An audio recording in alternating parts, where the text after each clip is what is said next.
and public programs here at the Graduate School of Architecture, Planning, and Preservation at Columbia. And tonight, I'm really excited for this talk, and I'm happy for a lot of reasons, but it's one of them is that it's the first of a new series of events happening here this year called Where is New York? And the idea of it is that each of the different programs at GSAPP, planning, architecture, planning, preservation, urban design, real estate development, et cetera, on the last Monday of each month, they'll choose a site within the 5 boroughs that has been of interest to their discipline within the past year, and then invite people from that location to talk about why it's interesting. And we are tonight looking at Corona, Queens, and if you grab this poster on your way out, it has a list of other events, and we'll also be looking at Willets Point, Queens next month, brought to you by Urban Design. And in November, we'll be looking at Pier 42 on the Lower East Side, and Urban Planning will be organizing that event. So for tonight, this first installment is brought to you by the critical Curatorial and Conceptual Practices in Architecture program.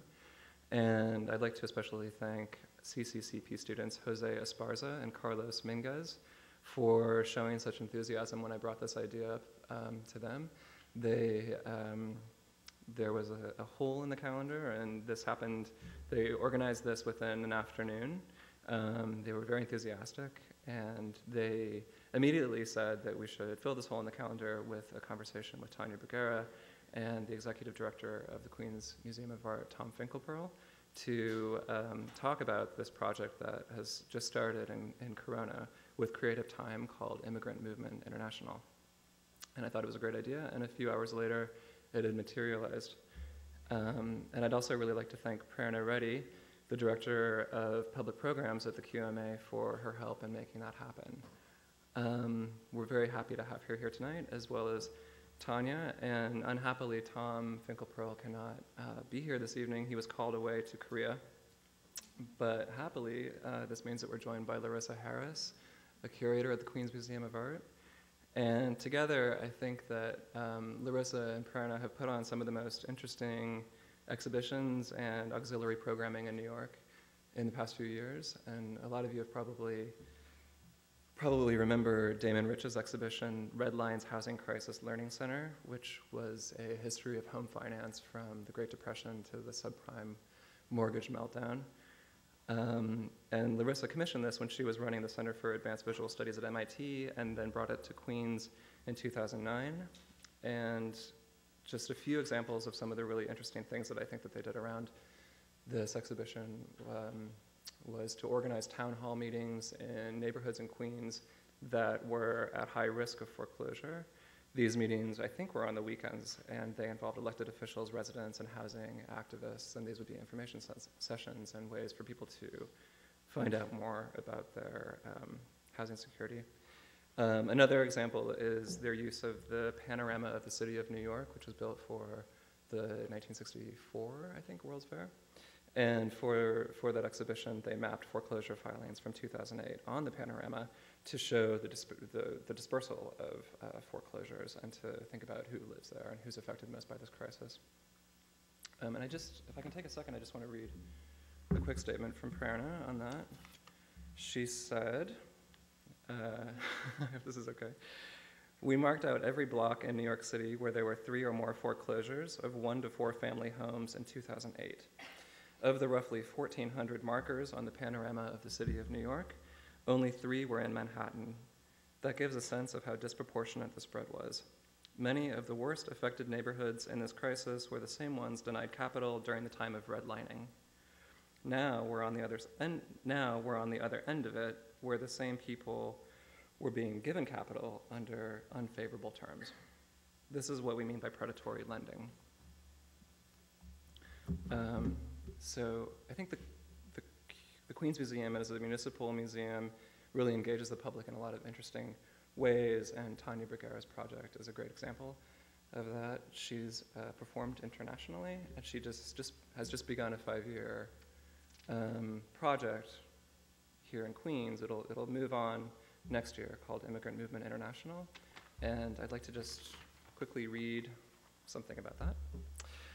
Immigrant Movement International is a 5-year project initiated by artist Tania Bruguera. Its mission is to help define the immigrant as a unique, new global citizen in a post-national world and to test the concept of useful art, in which artists actively implement the merger of art into society's unique social, political, and scientific issues.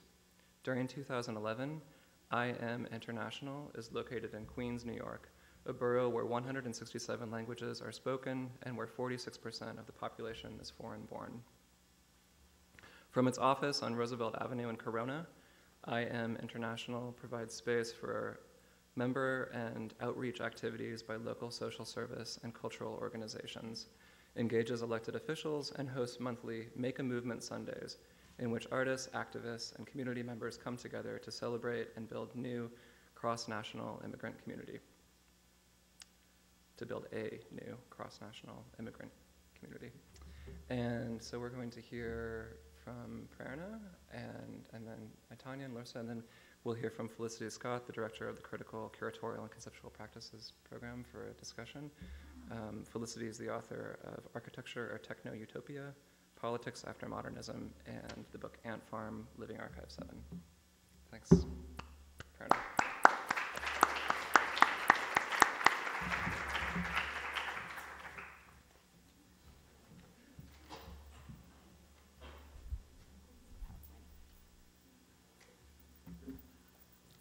PowerPoint is up.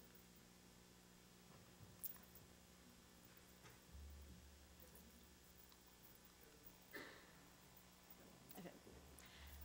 Sorry. So I wanted to show you a picture of the museum, or the building that would become the museum. It was built for the 1939 World's Fair. It's a big Beaux-Arts building here. And this was the Grand Central Parkway that was built to get people to the fair. And you see the Trianon and the Perisphere there. And the museum is the only building left over from the fair itself. And it was also home to the 64-65 World's Fair. It was the New York City Pavilion.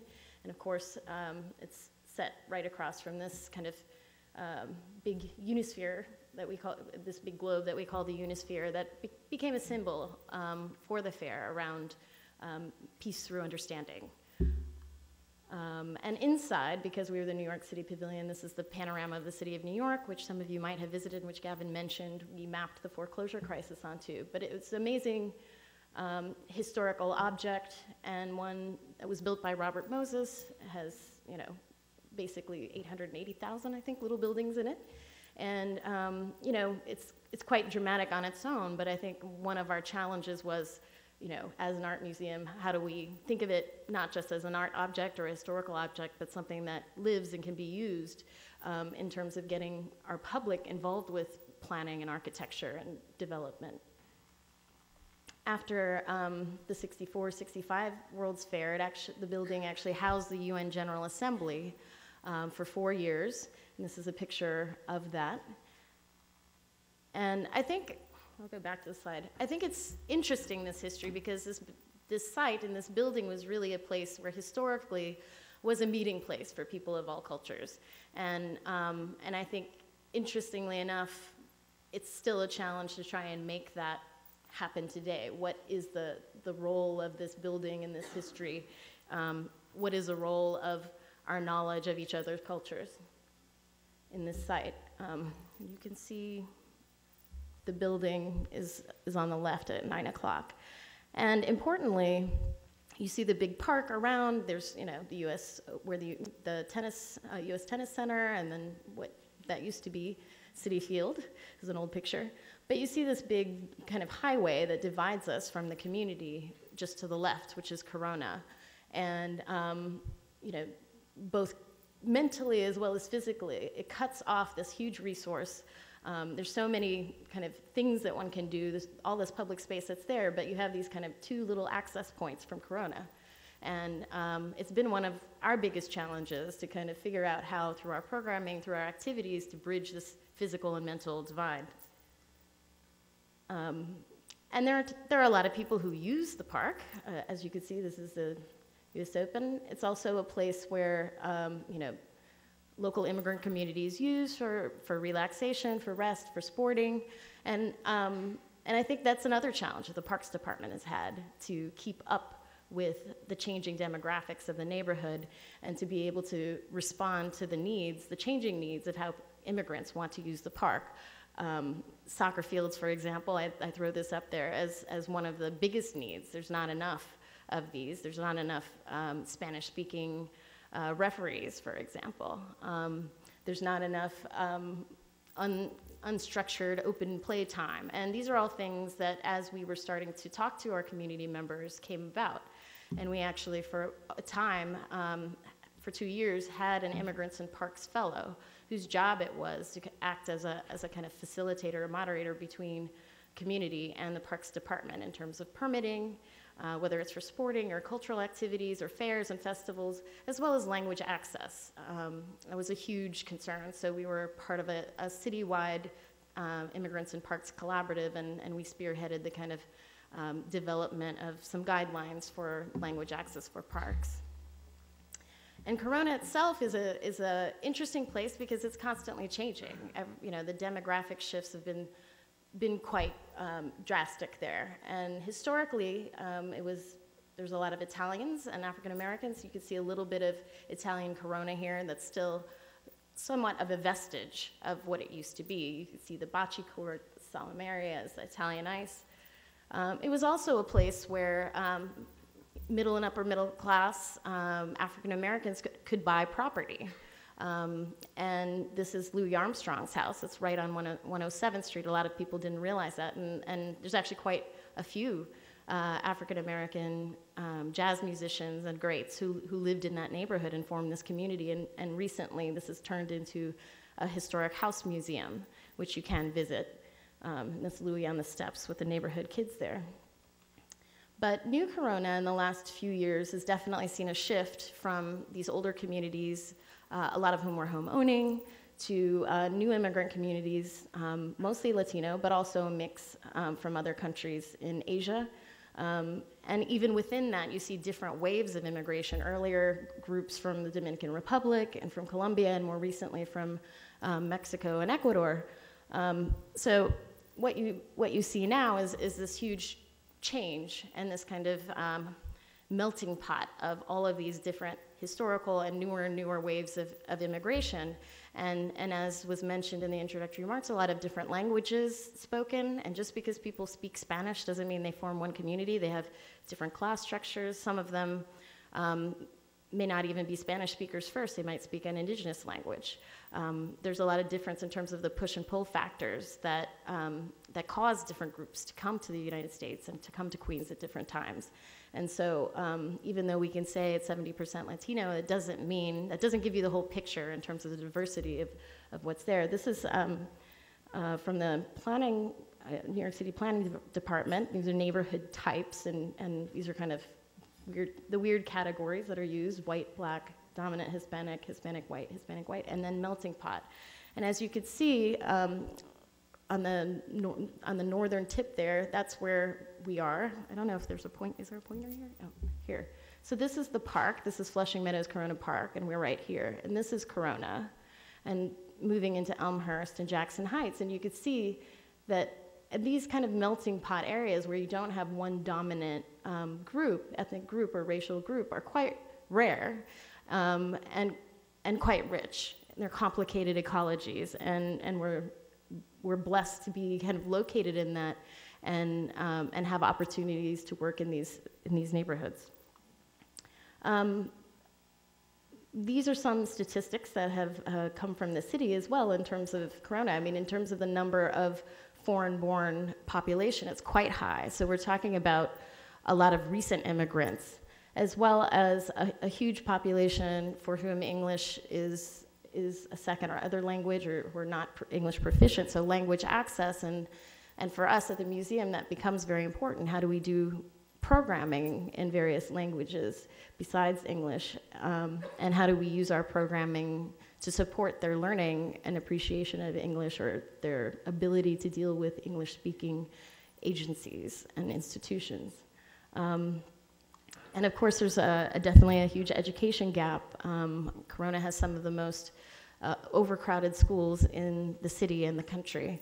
And you can imagine the challenges that schools and hospitals have with this linguistic diversity and with the cultural competencies required to serve those populations. One of the first things that we did, we are a museum, so the easiest kind of point of intervention, of course, is what we do in our galleries and the kinds of artwork that we show there. And when Tom Finkelpearl first came there, one of the first things he did was a biennale of Queens-based artists, which we called Queens International, because anything that we do in Queens that is local tends to be international as well. And so when we looked at our roster of artists, you know, a good percentage of those folks were transnational or lived transnational lives. And we also discovered that there were many artists of high quality who had recently arrived, and we could play a role in terms of giving them a starting point to enter into the art world, to be noticed, to be appreciated, to network. We could also look at, this is a photograph by Dulce Pinzon, who is a photographer of Mexican origin. And when she herself came here as an immigrant, she was, you know, did childcare labor. And she was interested, especially after 9/11, about thinking about who the real heroes of New York were. So, and this is a series called The Real Superheroes of New York, and it focuses on migrant labor, and it just basically has their name, where they come from, what they work in, and how much money they actually send back. And to think about how important these individuals are, like how much of their life they spend working, how important they are to the running of the city and the economy, and to value that and acknowledge that, as well as to think about their role in sustaining and developing the places where they come from. So in a way, they're supporting two different economies, two different neighborhoods at the same time. The other thing we wanted to do, we live in this kind of big, imposing building that doesn't even look open somehow to the public, is how do we engage the front lawn that goes out into the park? We started in summer doing all of these outdoor activities. This is a series called Passport Fridays. The idea being that every Friday we would focus on a different country or region. And amazingly enough, of course, we could find the performers just from within our own borough most of the time, or in Brooklyn, and we could travel to different places. This came about because people were telling us that they were interested in learning about other people's cultures and interested in having programming that was multi-generational, that kids and adults could do at the same time. We mentioned the education gap. One of the things that we started to do is see that the Queensborough Public Library was really amazing at doing this. They had their own demographers on staff. It's the highest circulating library in the country. They're the largest ESOL providers in New York City. So we developed a partnership with them about not just doing ESOL, but actually working with adult speakers of other languages to develop technical and design skills. This is a web design class in Mandarin that's happening in our theater space. We have interactive art classes, digital photography at multiple levels in various languages, most common being Mandarin, Spanish, and Korean, but have also included Turkish and Bangla and so forth. We worked on youth projects that combine social justice and leadership training with working with artists, with professional artists. This is one project that the youth worked on, was the Crossing the Boulevard exhibition by Irse, which is a book project, a photography project, as well as a CD full of audio work, as well as a traveling story booth that went around. And Crossing the boulevard in question is Queens Boulevard, or the Boulevard of Death, as they call it. So Crossing the Boulevard was this kind of commonality about this fear of the public space that people are in, the city that they're in that's hostile to walking and socializing in a particular way. And I like this picture because it shows this kind of dual identity of this youth, that on one level he looks like a kid, like any teenager that you might come across in New York City, but he has this whole other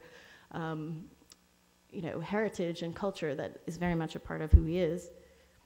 We did projects this is a project by an Ecuadorian artist named Maria Ponce, And this truck right here is in this place called Corona Plaza, where a lot of moving trucks are. Mudanzas means moving truck. And she had befriended some of the drivers of these trucks, some of whom are Ecuadorian and who hadn't been able to go and visit their relatives. So she actually, for several years, would carry video letters back and forth between the drivers of these trucks and their family members back home, as well as take requests for, you know, photos of places that people had missed. And there was actually an Ecuadorian festival in the park, and when it ended, people would come through this space. This is right at 103rd and Corona, and Roosevelt and Corona, and they would interact with these video letters, and the drivers themselves being, you know, the people who interpret, and the kids who were documenting and engaging with the audience members, explaining what the project was. And this is actually an interesting project because for me, that was the first time we had done a project off-site with the youth, with the community members, and it was in Corona Plaza, and we were thinking what an amazing place, what a crossroads this place was, and that we should start doing more things off-site. And so we started developing this coalition, which we called the Heart of Corona, and we talked to a lot of parents and stakeholders and residents and businesses, and we got a very large list of things that we could work on, but these were the things that we thought as a museum, with our particular assets, we could work on. So here's some of the projects that came out of it. Street celebrations, a Corona cookbook, cleanup and beautification, public art projects. One of the things that I think public space is such an important thing to, because not only because it's in limited quantity, but what they have of it is so poorly maintained by the city that it's actually kind of a badge of shame that people were over and over talking about the pigeons and the pigeon poop and, like, you know, sanitation didn't come, and why is it that our community wasn't being maintained the way that other communities were. So this was something that we wanted to do to be able to organize around helping them feel more proud of those spaces and reclaim those spaces. This is Corona Plaza again, where we did a series of street festivals that combined social services with art projects and art making activities. And as you could see, it's, you know, you could look at it and say it's pretty ugly. You know, there's not unified signage, there's not a lot of greenery, it has a little pocket park that's, you know, not very well maintained and used. Or we could look at it as like something that we could take on as a project and start activating and using for the community's own purposes and their own cultural activities. You can see a painting workshop here, so we just put, you know, as many easels as the museum had out there and let people draw and paint. We had performances. This is an art project. We did a whole series of 2 years of public art projects in and around Corona Plaza called Corona Plaza Center of Everywhere. And the reason it was important for us also to kind of challenge this idea that Corona and Queens and immigrant communities are peripheral. In some senses, they're very central to the city. And they're also a center, they're, you know, of all of these migrant trajectories. So they're actually kind of these very important nodes that people aren't perceiving everything that's going on and their importance of the lines of economy, the lines of culture that are coming out of this one place that for all practical purposes, people in Manhattan might see as peripheral. So calling it Corona Plaza Center of Everywhere was one part of kind of making these things visible. This is a project by an artist named Sean Leonardo, who's from Queens.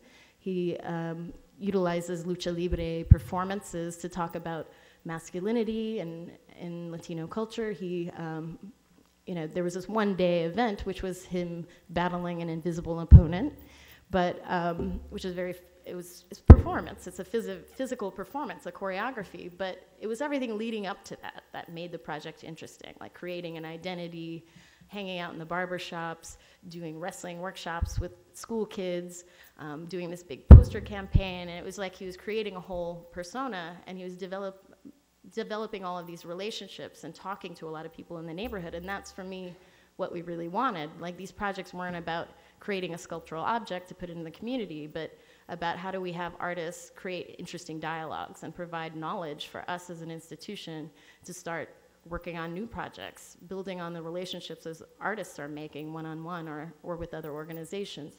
This is another project by Stephanie Diamond, where she was interested in how people's diets changed when they came to Corona.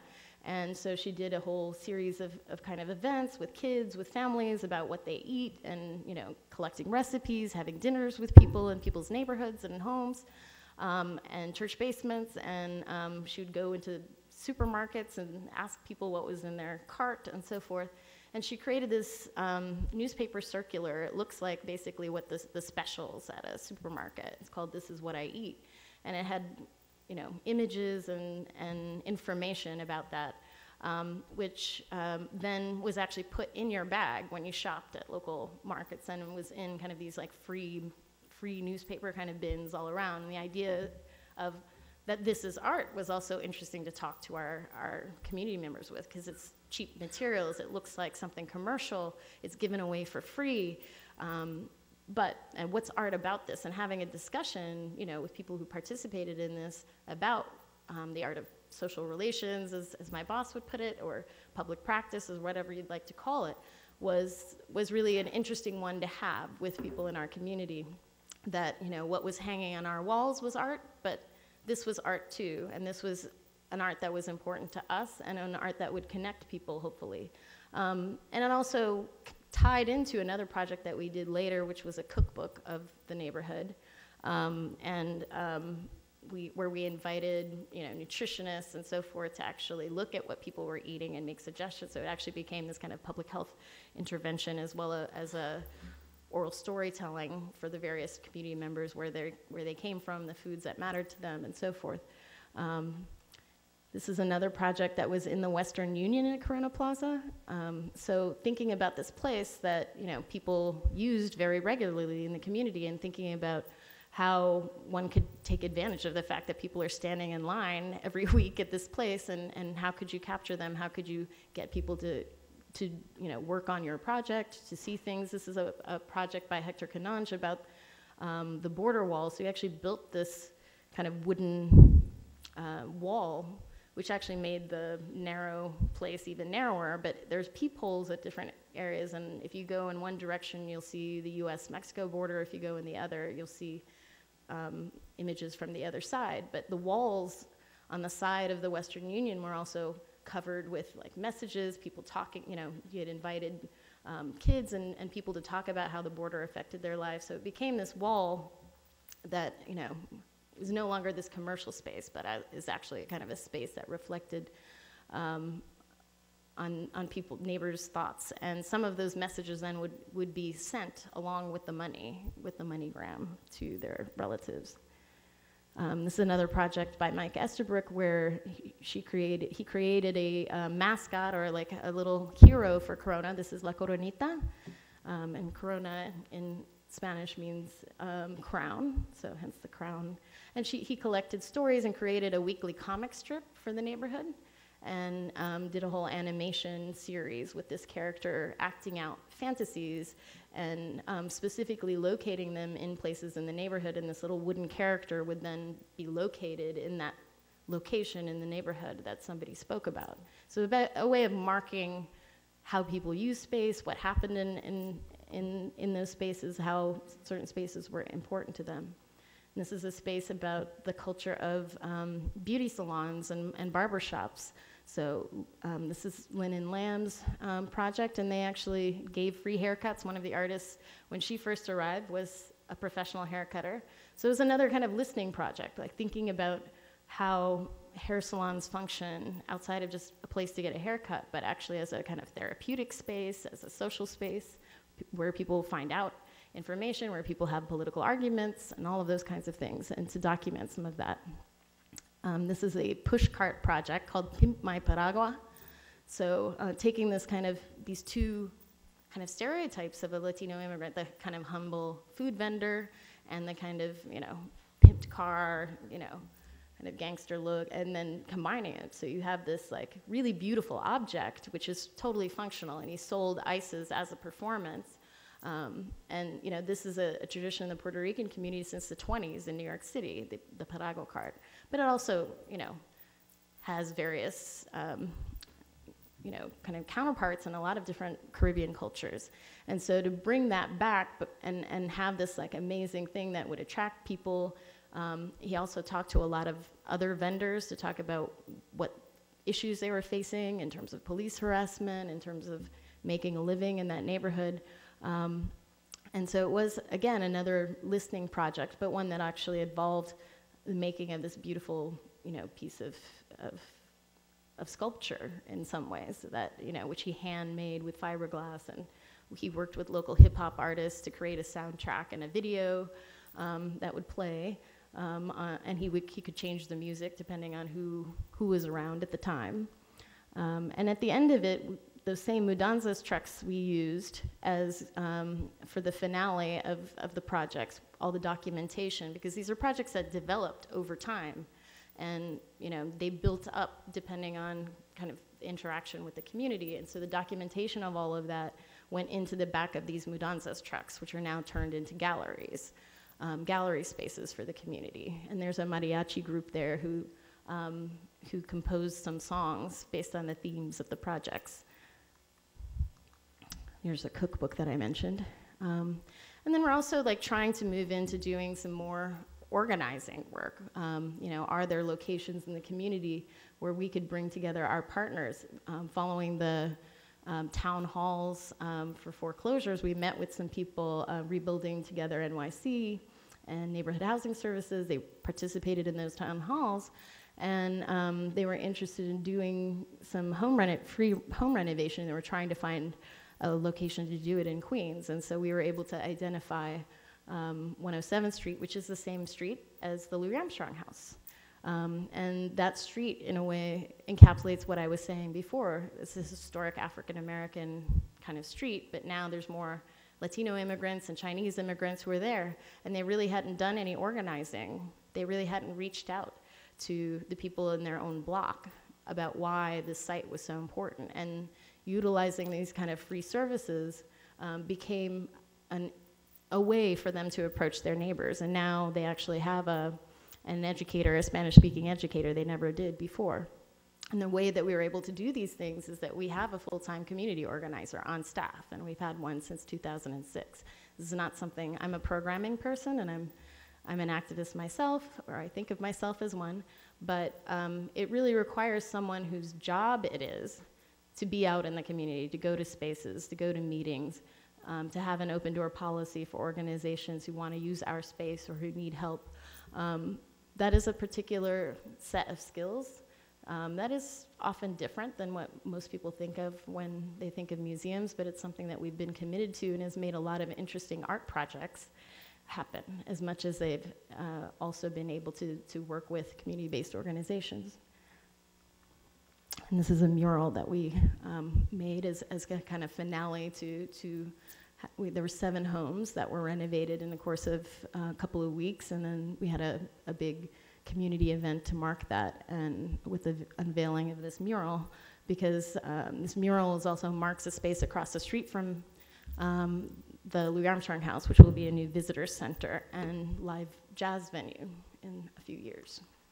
So with that, I'm going to kind of this kind of takes us up to about a year ago, which, and Larissa will talk a little bit about kind of version 2.0 of a lot of these programs and how we've defined them into a thing called Corona Studio. But in the meantime, we made a blog. It's just replaced the www with community, so it's community.queensmuseum.org. I'll just show you a couple of screenshots. This is what it looks like.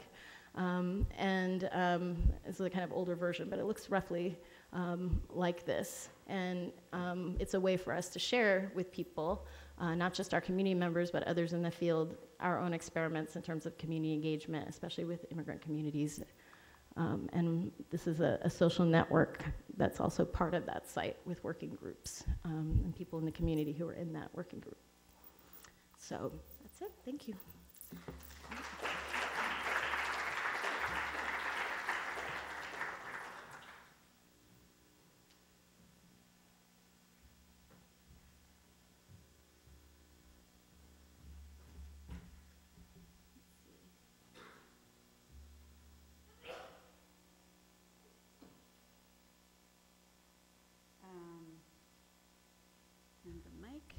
is here. Okay. And how do I change the slides? Oh, I see, okay. Okay. So I just wanted to pull out focus a little bit quickly and talk about the way that as a curator, which is what I am, you generally like work with some pre-existing forms, and you're lucky if you're able to kind of meld them or combine them in interesting ways. And so, one of the pre-existing forms obviously is the exhibition, right? There's the public project, which of course has been morphing wildly in the last 40 years. There's the artists, and then finally, there's the artist residency. So those are three main, ways you can work with artists and art. Of course, there's a lot of different kinds of residencies, right? But basically it's when an artist is invited somewhere for a year, or for some kind of long-term stay, where often to an idyllic country retreat, or a wonderful European foreign capital. So it seemed like building on everything that Prerana and Tom had done in the neighborhood of Corona, it seemed like it could be interesting to add Corona Queens to the list of places that an artist could have a residency.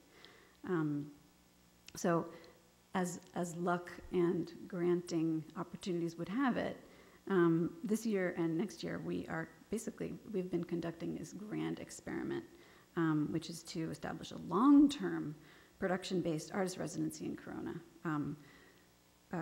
so that the artist is able to draw on and contribute to QMA's sort of already existing relationships with Prerana, some of which Prerana was talking about.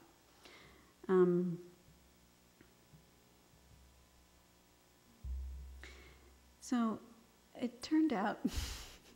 So I want to say that these slides, I'm replacing Tom, so I put these slides together quite rapidly. But I'm actually very happy at the selection of this. And Tania and I were talking in the cab on the way over here about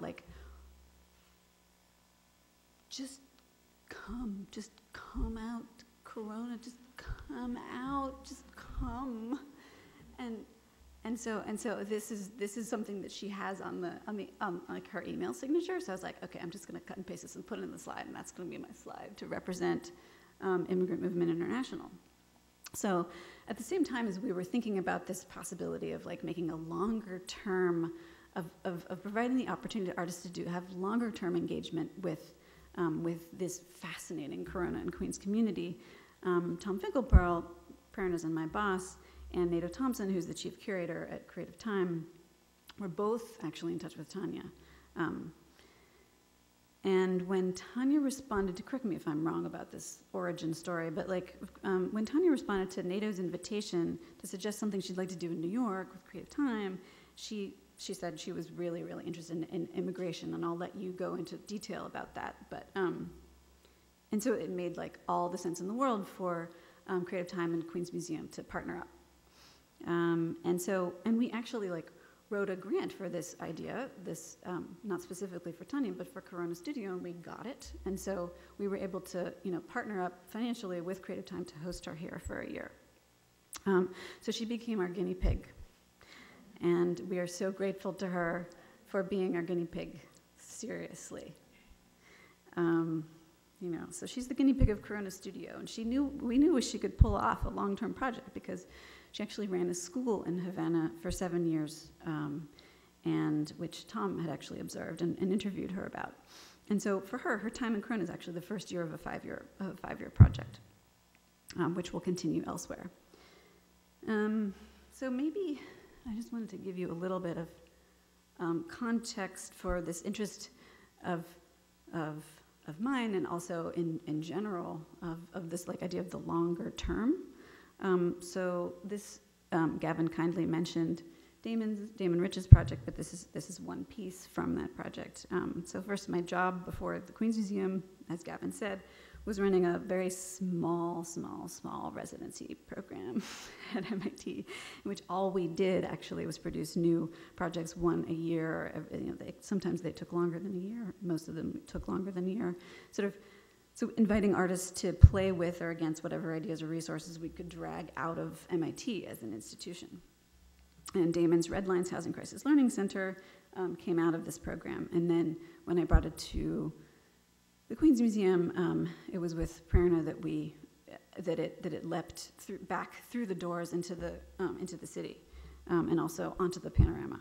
But when I was there, the most successful projects were not the classic solitary production of objects, but like research-based or performance-based works, and that's because, structurally that kind of work involves other people.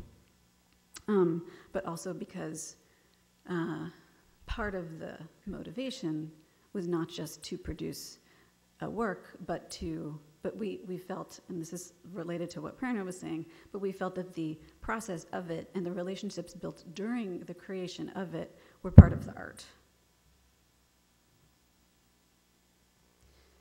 And so I'd like to just mention two other long-term projects, very long-term projects, which have influenced me and which I'm a huge admirer of, and I haven't fully figured out, in a way I haven't fully figured out my feelings about them, because they are artists, they're non-institutional projects which are independent of any art institution, and myself as a person working as an institution, it's always a question in my mind how to engage in an authentic way with this kind of work. So one of these long-term projects is in Houston and one is in LA, and both of them have their goals are social justice, inextricable with aesthetic goals. Both of them set out to work with individuals in specific neighborhoods, and have had lasting impact on their home cities beyond the usual boundaries. So I'm sure that you know about Rick Lowe's Project Row Houses, so I'm not going to spend too much time on it. But for Rick, the inspiration came in 1993 from buildings, actually. In his case, a group of row houses in central Houston. And I think the story there is one of how something so concrete, like a building, can provide this really interesting continuous engine to the creation of something so abstract or intangible as ties between human beings. So he started with real estate, and he has ended up with a community. There's something particular about these row houses which actually keep throwing off new ideas to him. From a studio program for artists around the world to a young mother's housing program, which assists low-income single mothers and their children to achieve successful self-sustaining lives. To actually, they've created a community development corporation, a CDC, which is meant to develop housing for low to moderate income residents, and public space and facility to preserve the historic character of the neighborhood. So what you're seeing here, it's funny that Prerana was showing work by Stephanie Diamond, because this is also a work by Stephanie, who was actually in residence at Project Row Houses in 2009. And it's a piece called from a series called what is it called? It's called What It Would Look Like. And she would ask questions about, she has amassed a massive archive of photographs, probably 250,000 photographs that she has taken, snapshots, over the course of her life. I mean, these things stem from childhood up till now, and what she does is she asks particular questions of different individuals in different communities, what they would like to. In this particular case, she asked these young mothers what they would like to have seen in their rooms when they got there, what they would like to leave for someone else when they left, and I think what picture symbolized something that I don't know, so I'm sorry, I can't remember the exact quote, but something about an idea or an ideal or a future perfect that they wanted to have as a goal. And so she shared these images with the mothers. They selected from amongst her massive archive, and she gave them copies of the pictures. And then this photograph is actually, and what goes into the gallery, what have you, are portraits of the mothers with these photographs. You actually can't really see the photographs themselves very well, which I really like, but what you see is this kind of engagement with an image, and with an image of the future.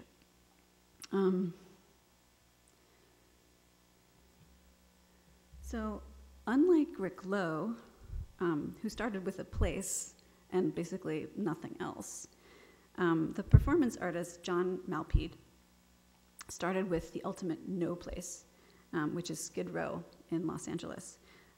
It's like a place that's defined by transience, or it's like a community that's defined by lack of community.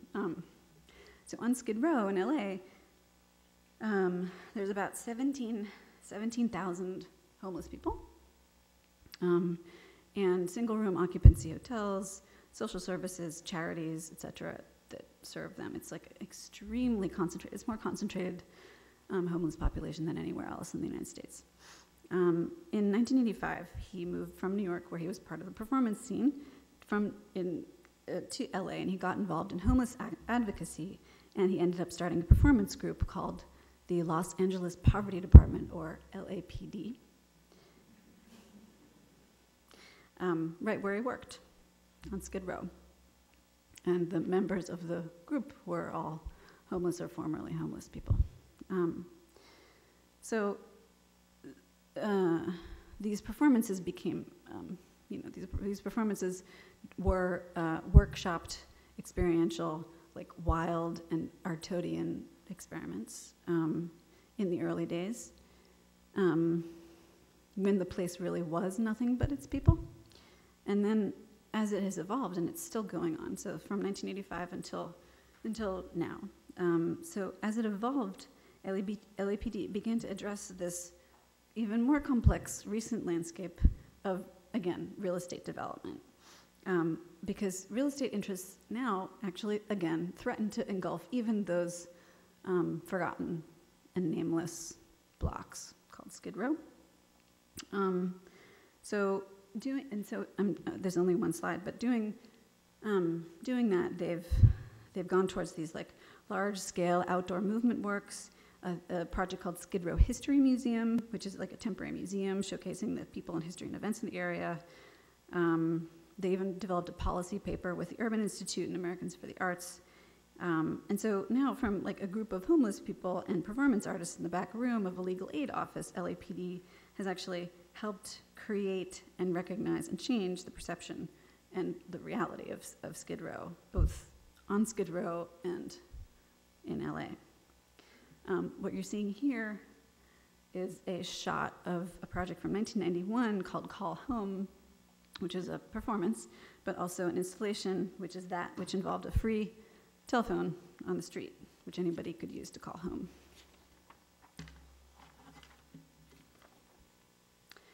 So, when I said I'm still working out my feelings towards these projects, it's because they started and remain without direct art institutional support, right? So how do I, as a curator at an art institution, do anything about it? And then something that I wanted to bring up to talk to you guys about, actually, because this is an interdisciplinary group, i.e. art and architecture and design, was the fact that when an artist so if we're saying that like Rick and John are, fully independent beings and their organizations are fully independent, of course that's not completely true, but like when an artist is invited into a situation like the Queens Museums, in which the inviting institution has a program, even a program that everybody can agree on, like social justice and sustainable economic development in the surrounding neighborhood, questions about independence, intention, critique arise because of the tradition in artistic practice of total independence, right? Of total independence and practicing from a position of critique, most, if not all of the time. So I've been thinking about this a lot, and for the second year of Corona Studio, or at least I, am turning some of these assumptions about independence and critique over and over and over in my head. And in true experimental mode, we're benefiting from Tania's thinking, the way she uses her space, and at the same time responding to other, even more substantive opportunities that have arisen from our relationships with local movers and shakers, many of whom she has kind of helped consolidate relationships with, I think. So this is just a Google map, and I felt like it was important for you guys to really feel what Prerana was also showing is the physical distance between Queen's Museum, which is A, Tania Bruguera's space, which is C, and then Corona Plaza, where all of those projects that Prerana was describing took place, which is B, actually.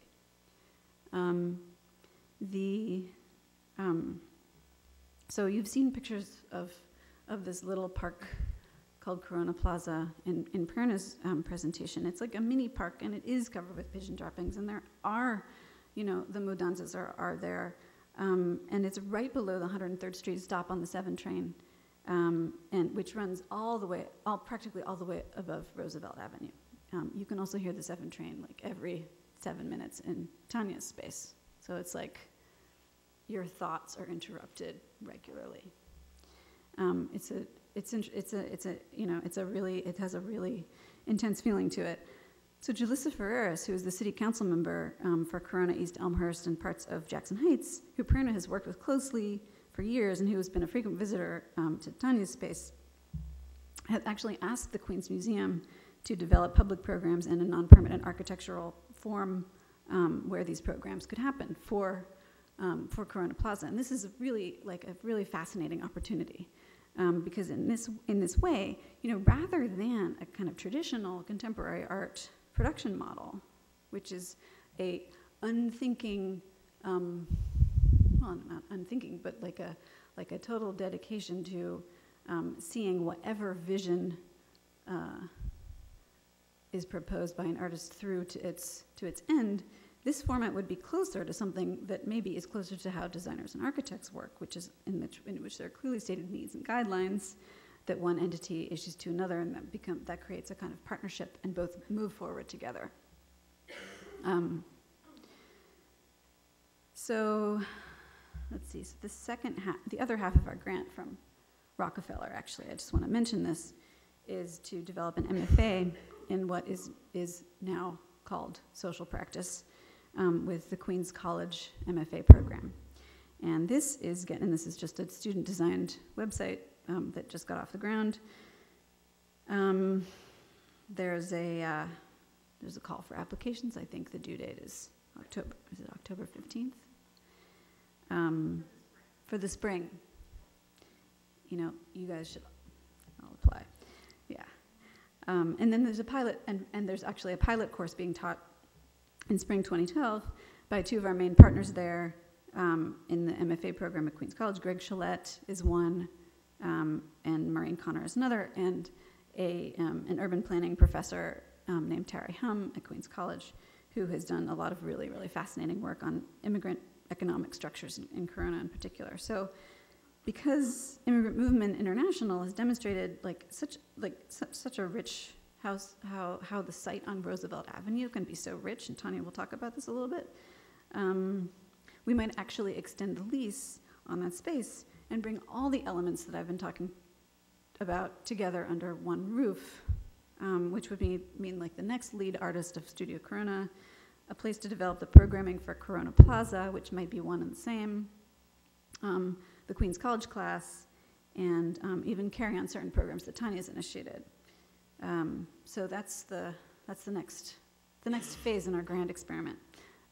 Thanks very much. And now that you have a little bit more context, I hand you to Tania Bruguera.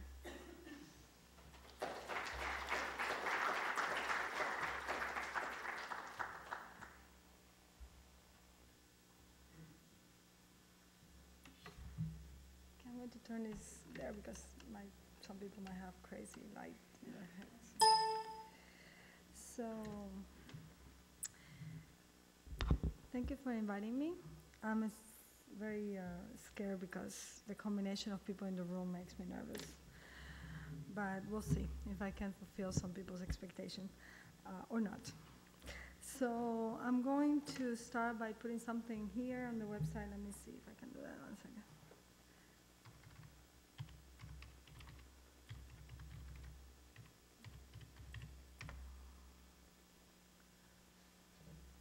Okay. So this is my website. Not meant to do any kind of PR for that, but I want to show you something. This is the way I divide my work. I hate this image.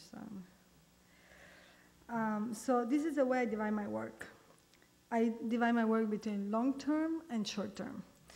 The reasoning why I do that is because there are two different kind of practices and desires I have in my work.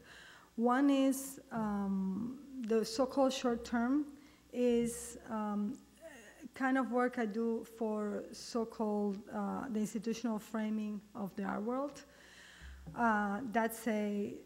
Those are pieces that are done for exhibitions, for maybe openings, so basically the short-term pieces are basically pieces created to be experienced during the timing of art, what I call the timing of the art, or the art world. Saying that you can maybe pass by and see something, and by a glance of your eye, or spending 10 minutes looking at a video, you think you know what you have seen, and you have some sort of aesthetic experience with the work. Even if you don't grasp the whole thing, you can go from that space with some sort of satisfying feeling that you got it. So the long-term pieces are pieces who are impossible to see in its entire dimension. It is a fallacy that art is a non-fragmented experience. So what I do with the long-term projects is basically expose how it's okay to have a fragmented experience in an artwork, because not even I, who is doing the long-term projects, experience the project completely. The reasoning for doing long-term projects is my aim to not, like the other ones, the short-term is more like trying certain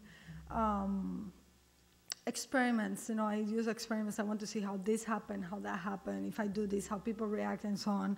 But the long-term projects are actually, it takes over everything that had kind of try out in the short terms and put it into practice for a social relationship in the longer term. So the reasoning is that the long-term pieces is pieces where I want and I would love to intercept into the social realm and to be part of reality, basically.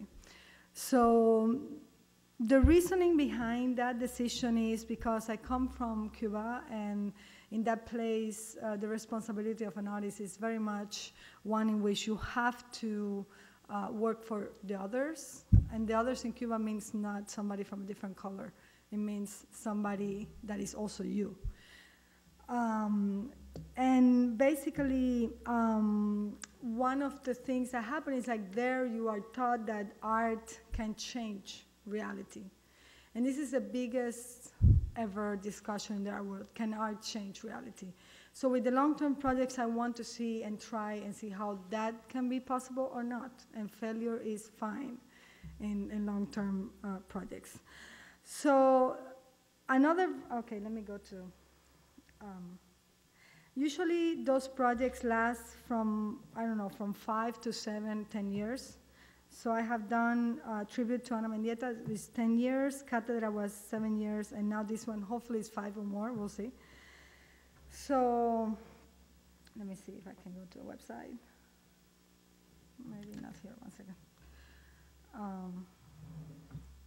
So basically,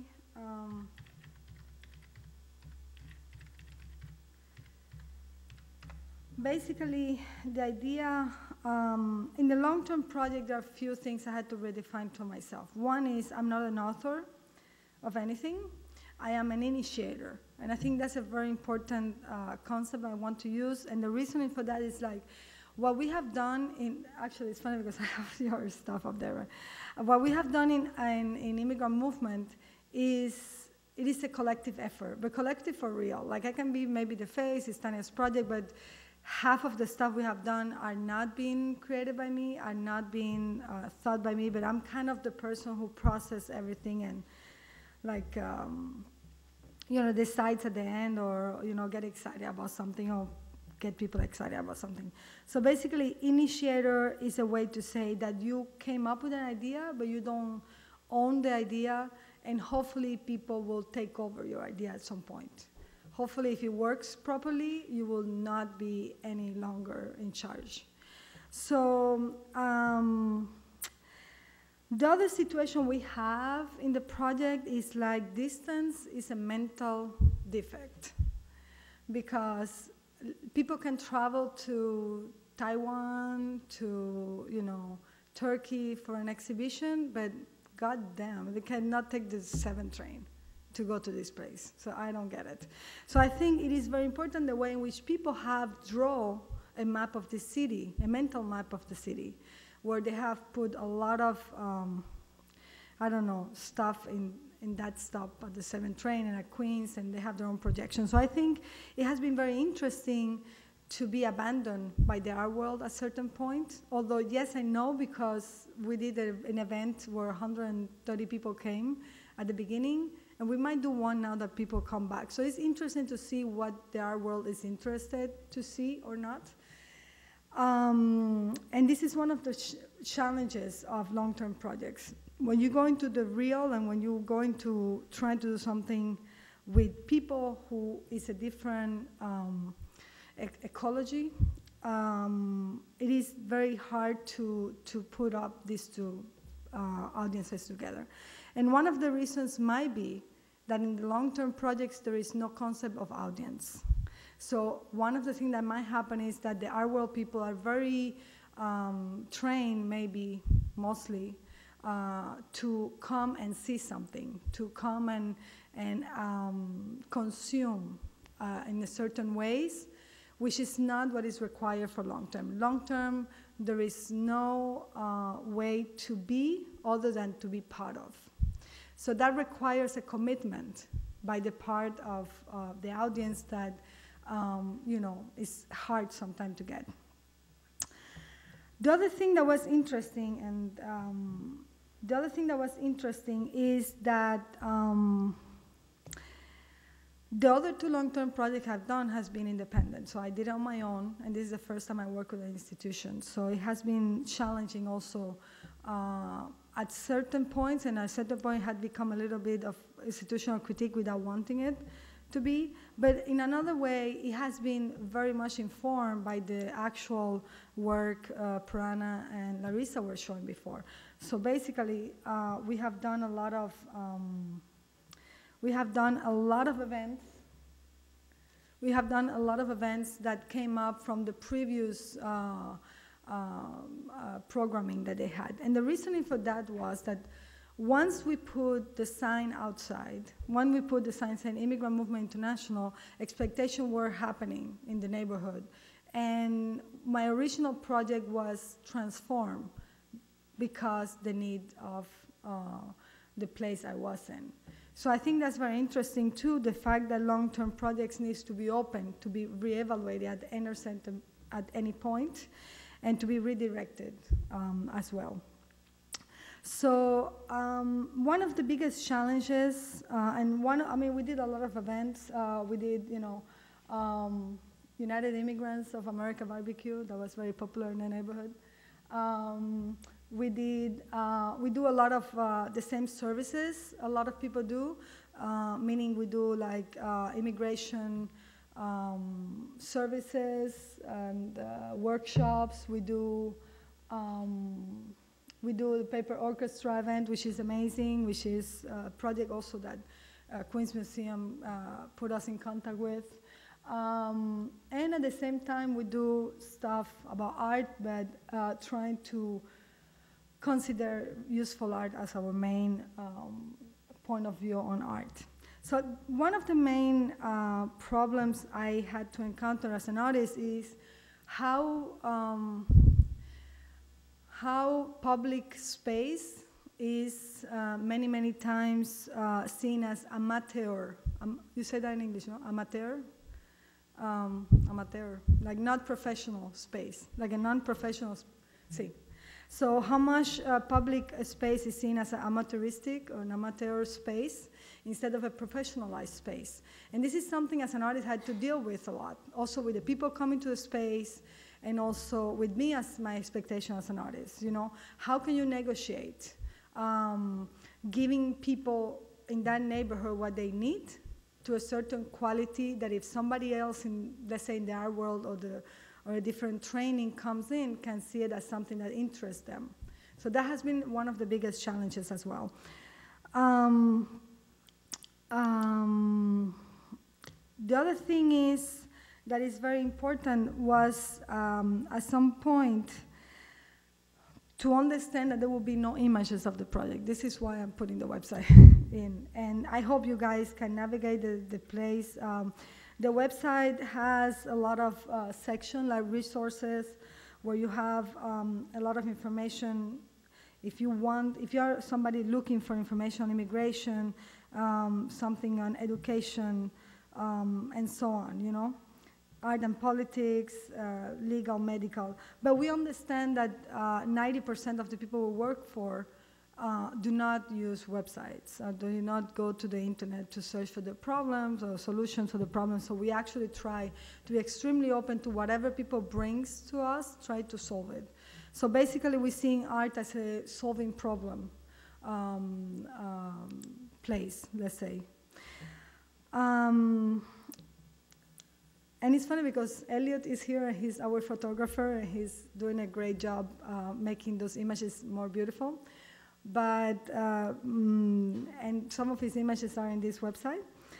But basically, we understand that this will never ever substitute the experience. And that comes up because I'm a performance artist, so my experience from that practice make me really into, you want to know what it is, go participate, take part of it. So basically, there is no audience, as I said, there is no author, but there are things happening. And what is happening is to create a space within a space, to see if it is possible to think things differently. Some of the things we are doing combining is also this, and I hope somebody want to let me know. We did also a campaign for immigrant respect, so we created the ribbon, the awareness ribbon for it. And we are actually creating a series of slogans and let me see if I can see it here. We are creating a series of slogans that we want to be part of some of, you know, maybe it's this one. Is that one? That's Mayday. No, that's the last one. Sorry. Okay. I don't see, okay, maybe. Okay. So basically, we have created a lot of slogans. I mean, we invited the community and come up and see how they were perceived and create some sort of reaction to how they were perceived. So we're working a lot with the image of immigrants themselves towards the others. So hopefully we have two main targets, which is the politicians in one sense, because we wanted to create, one thing that always happens, and I always say this, is like when artists use politics in their work, many times politicians either don't get it because they understand the form they're using and they get scared about this kind of like stuff they're working with, or they get bored because already they have decided what their opinion were related to those issues. Same happened on the other side where politicians use art. Mostly it's an art that artists are not interested at because it's like 40 years old aesthetic. So I would like in the project also originally, and still want to do that, to see if we can create a middle point between that. And to finish, I want to say 2 points. One is that I'm thinking now, because the first year is finishing, and unfortunately I would love to stay longer, and now it feels like very irresponsible to leave, actually, because a lot of people are going there. We have, like, you know, English classes with 60 people every, you know, two days a week. We have, like, a lot of stuff happening in there. So basically, 2 elements raised right away. One is, like, how can you measure success in long-term projects? Like, how do you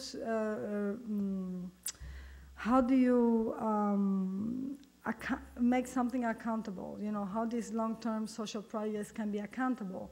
What kind of measure are you using? Are you going to use what is used in sociology? Are you going to use what is used for politicians, by politicians? Are you going to use, I don't know what grant ask you to send them back to report at the end of the year?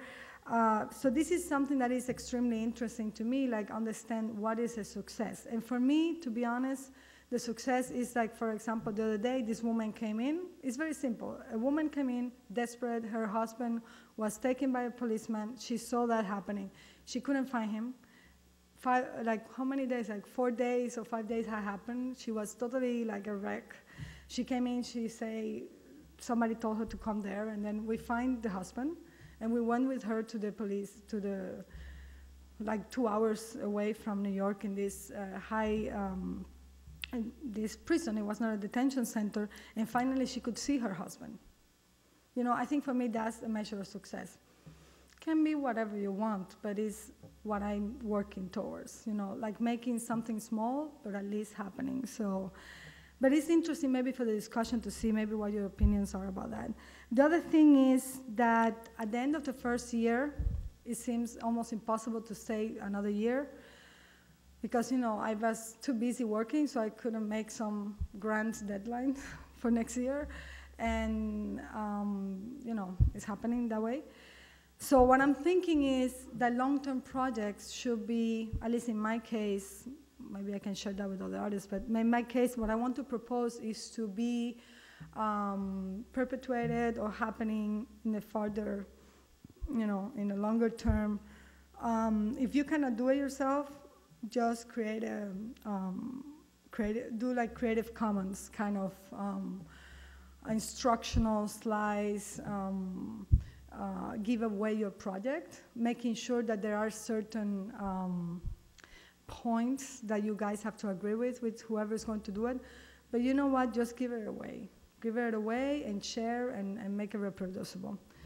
So that's it so far. And I hope to talk to you later.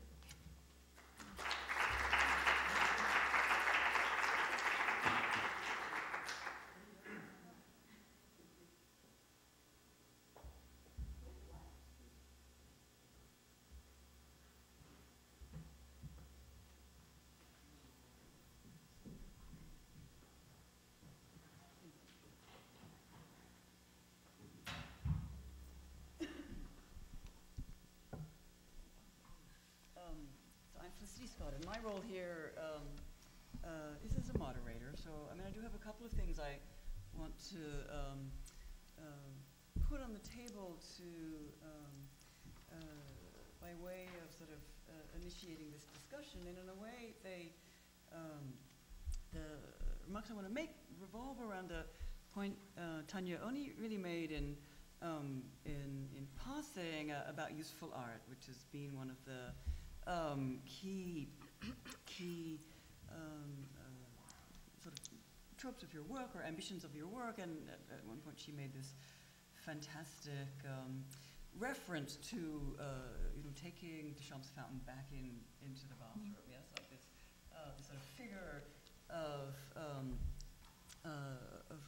redeploying art in this useful way. And for me, this opens up a series of questions, and certainly questions that are related to the problematics of architecture and design entering a museum, because of course, and I think you each spoke to this in a very different way. The figure of useful art is, is both vastly distinct from something like the utility or of architectural design, and of course one of the key contradictions of these practices as they enter a museum is precisely the sort of suspensions of their functionality. Yes, and so what's at stake here is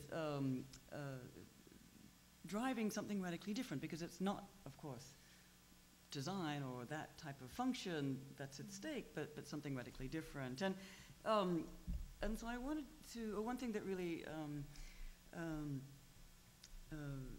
fascinated me, just to begin in the Immigrant Movement International, and then I think I want to try and relate it to both Prerana and both of your other presentations about the sort of institutional framing of the museum and what that has to say about these issues. But one thing I wanted to say is that we could say something like that the participants in the Immigrant Movement International, who Tania cast as not an audience but as something else, that they have become, to cite Etienne Balabar, something like actors of democratic politics, and that what they're able to produce through these venues is let's say a sort of opening of a new political space, yes, an opening, a sort of small opening or distinct opening in the public sphere of discourse, in this case about immigration and rights and democracy. And so here, of course, there's a fantastic contradiction, we might say, between the conditions of immigrants that you've identified who have been foreclosed from a certain type of political representation, and their statuses as sort of opening up alternative spaces of political representation for a different type of claim. And I'm sorry, I've got some very messy notes here, but I think one sort of central stake here is that this claiming of a type of right to politics, a new type of right to politics. In this case, also we could say politics not unrelated to the public sphere of the art institution, and I think this is what both of you were talking about. That we're quite literally charging art and art institutions with the goal of opening up this slice of the public sphere, again, about the question of immigration. And it's not, one thing that's crucial here is that it's not just about visibility. Yes, it's not just about representing or finding a type of framework for making visible, but rather a form of activism that is about disrupting existing definitions, certainly of art and politics, as Tania pointed out, but also we might say of the institutional space of the museum. And I thought it was incredibly interesting that I think of all of the images Prerana showed, there was maybe one image of a gallery space, and I think that's a very interesting sort of symptom about what's going on in some of this work. And I think the moment where Larissa returned to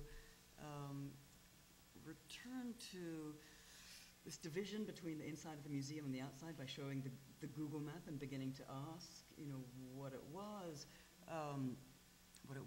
for the institution to, in effect, to have moved physically out of the space of the museum into the community that could only be, in effect, let's say, mapped through a dialogue with public institutions of the government. Yeah, I mean, that's sort of how I understood that claim. Anyway, but I had a point here that, to reiterate, I guess, what I was saying before, but in both senses, it's about establishing a type of political space in which one's voice and actions are, of course, are legible, but in a distinct sense and in distinct spaces. And I guess my first question, and maybe this comes back to Tania's remarks about the short term and the long term, would be something like, would it be, such a fundamental contradictions in terms to bring any of that long-term activity into the museum, or let's say with the audience of the Queen's Museum of Art as it engaged a set of social and political questions, would that necessarily, not the audience, but let's say the participants or the sort of interaction with the public, would that only take place either in front of the museum or in another venue? And I was just wondering, let's say, how this relation to a more conventional sense of an institution is operating, or how you're, let's say, speaking to those contradictions or keeping them sort of visible in the way you're negotiating the institution and the sort of many publics that are at play in Corona. Does that make sense? I'm just trying to ask the question about the institution and the institution as something other than, let's say, a funding body, but as itself a type of space. I'm not. I know this is a bit messy. I just got back from Europe late last night. Do you want me to take it, Larissa, or do you want to? Larissa could probably has a different take on it than I do, being a curator. But I mean, for me, I think if you go into the Queen's Museum any day, you will see a lot of community members and people doing different types of things in the space. So you can come in and there'll be, a group of people taking class, like photography class, like in our gallery space. There'll be, people practicing English and conversation. There'll be, an LGBT film series that's independently curated by people in the community. Like all of that will exist in the same place. And we also, and it is, or dancers, rehearsing for a performance. Like it's all very upfront. There's no back of the house at the Queen's Museum. But that's not always, depends on when somebody comes. If you come on a weekend, you'll see a bunch of stuff going on that could seem kind of like weird juxtapositions of people and things, but and ideas. But sometimes they, I like that to be a little messy. I like it to not always fit together. But we try and organize things where education programs will lead into public programming, or public programming will lead into an opening so that people have a kind of way of approaching it. We also have, I think, which is pretty, and I haven't quite seen anywhere else, but we have what we call a partnership gallery, which is a space that is curated to showcase our partnerships, and for the most part is organized by community partners or people or artists who are working with communities who want to have a space to showcase that partnership. And they do programming around it. They get the space for free. They have to install it. They have to figure out how to write a proposal. Like we can help them. We can help them with some of the things that they might not know, and how to do, like what are all the stages of putting a show together. They might be an advocacy organization that has an interest in having a show. It might be a particular group. We've had, for example, Haitian urban planners and architects come and want to do a show after the earthquake about one, showcasing the fact that a lot of art was damaged at the time of the earthquake, and the collections, therefore, of the diaspora were really important. And so they did a kind of whole, like they brought together multiple people's collections of art, and then they had these forums about how the diaspora community was going back to Haiti and their role in the reconstruction, not just the physical reconstruction, but also in thinking through kind of more resilient structures, how to reorient cities, build ports, and how to develop transportation infrastructure that would not privilege Port-au-Prince as much as it has. So, and these are things that I could have never done. It's not my expertise. There are ideas that came to me from a community, and we've had, for example, Red Hook food vendors. They had an existing partnership with Architects for Humanity. There's a design competition for their marketplace, and we hosted the Vendy Awards once, and so the kind of lead organizer of that group came up to me and said, "Oh, we need an exhibition space because we want to get public input on the final phase of the designs." And I was like, "Of course, well, we have that, And not only did we have people, look at the designs, there was, a historical exhibition of the organizing, 30-year history of the food vendors, as well as a private forum that brought in Project for Public Spaces, DOH, architects from the Parks Department and all the people that, you know, they would have to encounter in seeing any of these projects through. So it was, you know, all of that got to happen in that space. So these are things that, and processes that I think, you know, can happen, and that we've changed our space and our way of working to make possible to happen inside the museum as well. Larissa? Well, you know, it's my job to put art in the galleries. So I guess I have two things to say. One is that, like, I actually believe that in terms of the idea of agency that you were talking about, it's, to me, it's an unbroken, it's a very, very thin thread, but it's an unbroken thread between the kind of agency that's triggered by a solitary individual viewing an artwork on the wall or a video in the gallery, to the kind of agency that is developed through kind of more direct pedagogical practices, you know. And I think that it's a little bit of a false divide in some ways, actually. I haven't really figured out how to have as expansive a brain as that statement really requires, you know, to contain all of it at once. But I really do believe that, and I wouldn't be working in the kind of in this zone where I'm working if I didn't believe it, you know. And the other thing I wanted to say, that and the thing is that, like, you know, the experience of an art exhibition, an art exhibition is an arcane thing, you know. There's no reason to deny that. It's for an elite. You know, you have to be taught how to experience it, and it's a special pleasure, and some people, you know, glom onto it quickly if they haven't been exposed to it. Some people will never want to do it, but you know, the fact is that you know, this is like, yes, we have a building, we have galleries. We're actually adding 50,000 square feet of galleries to the galleries we already have. So there's all kinds of forces which continue to kind of solidify those modes.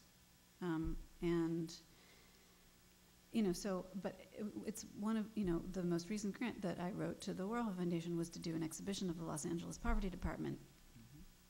So your question of, like, how and whether should these practices be brought in, I mean, you know, what does a museum space do for something? It legitimizes it, right?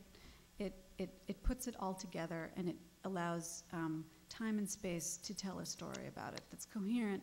And if the curator can do it, a visitor to this material will come out with a better understanding of, like, potentially of work that has taken place over many, many years that they wouldn't be able to experience otherwise. You know, I mean, that's what a space is for. It's in one place and time. And then the last thing I want to say is that, like, the whole notion of, like, useful art requires the white walls of a museum. Otherwise, there would be that's its point of departure. And so we're always already working against it, always. And you know, if there weren't the white walls of the museum, there would be no frisson, there would be no fun, there would be no interest in that idea, you know? It's nice to pee at it, though. I'd also like to add one thing, which is... yes, actually, we have to, I don't know if you know this, but would you like to say that the figure that you began with, which is Tania's line about putting the Duchamp back in the bathroom? It is actually in the bathroom at the It Queen's is in the Museum. men's bathroom at the Queen's And you Museum. can pee on it Signed. and still enjoy the art. And if you're a woman, just knock. No.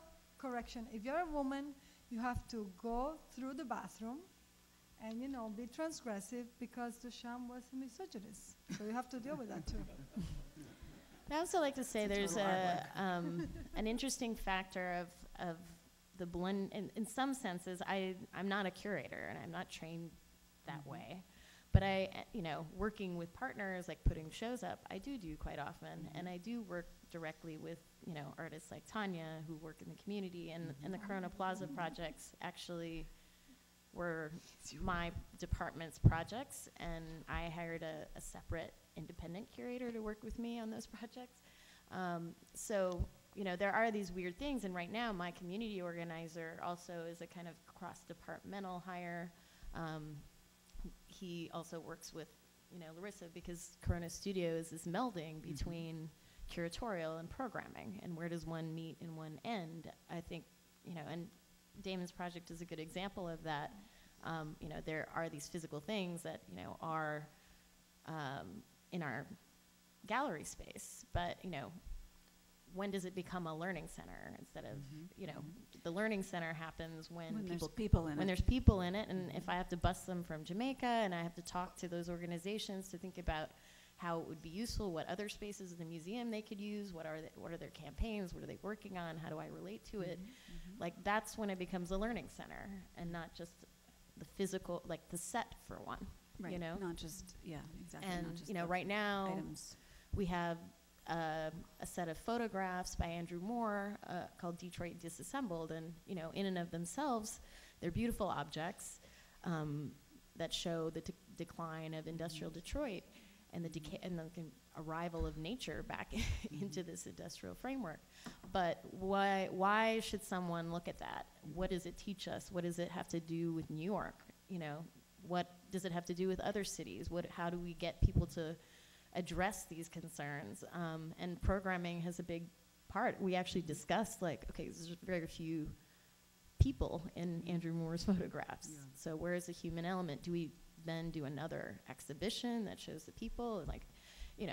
No, it's like, but we can make a kind of committed programming intervention around it, and where we question the role of artists going to these spaces and their interventions in it, have people do report backs, people who came.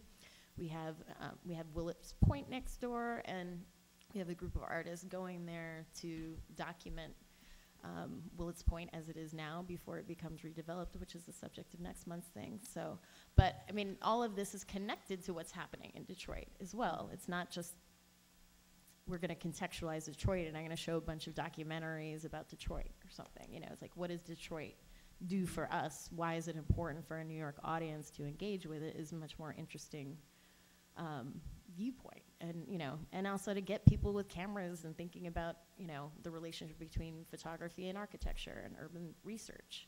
And you don't have to be a planner to do it, in our opinion. So and you don't have to speak English either. You can do it in Mandarin.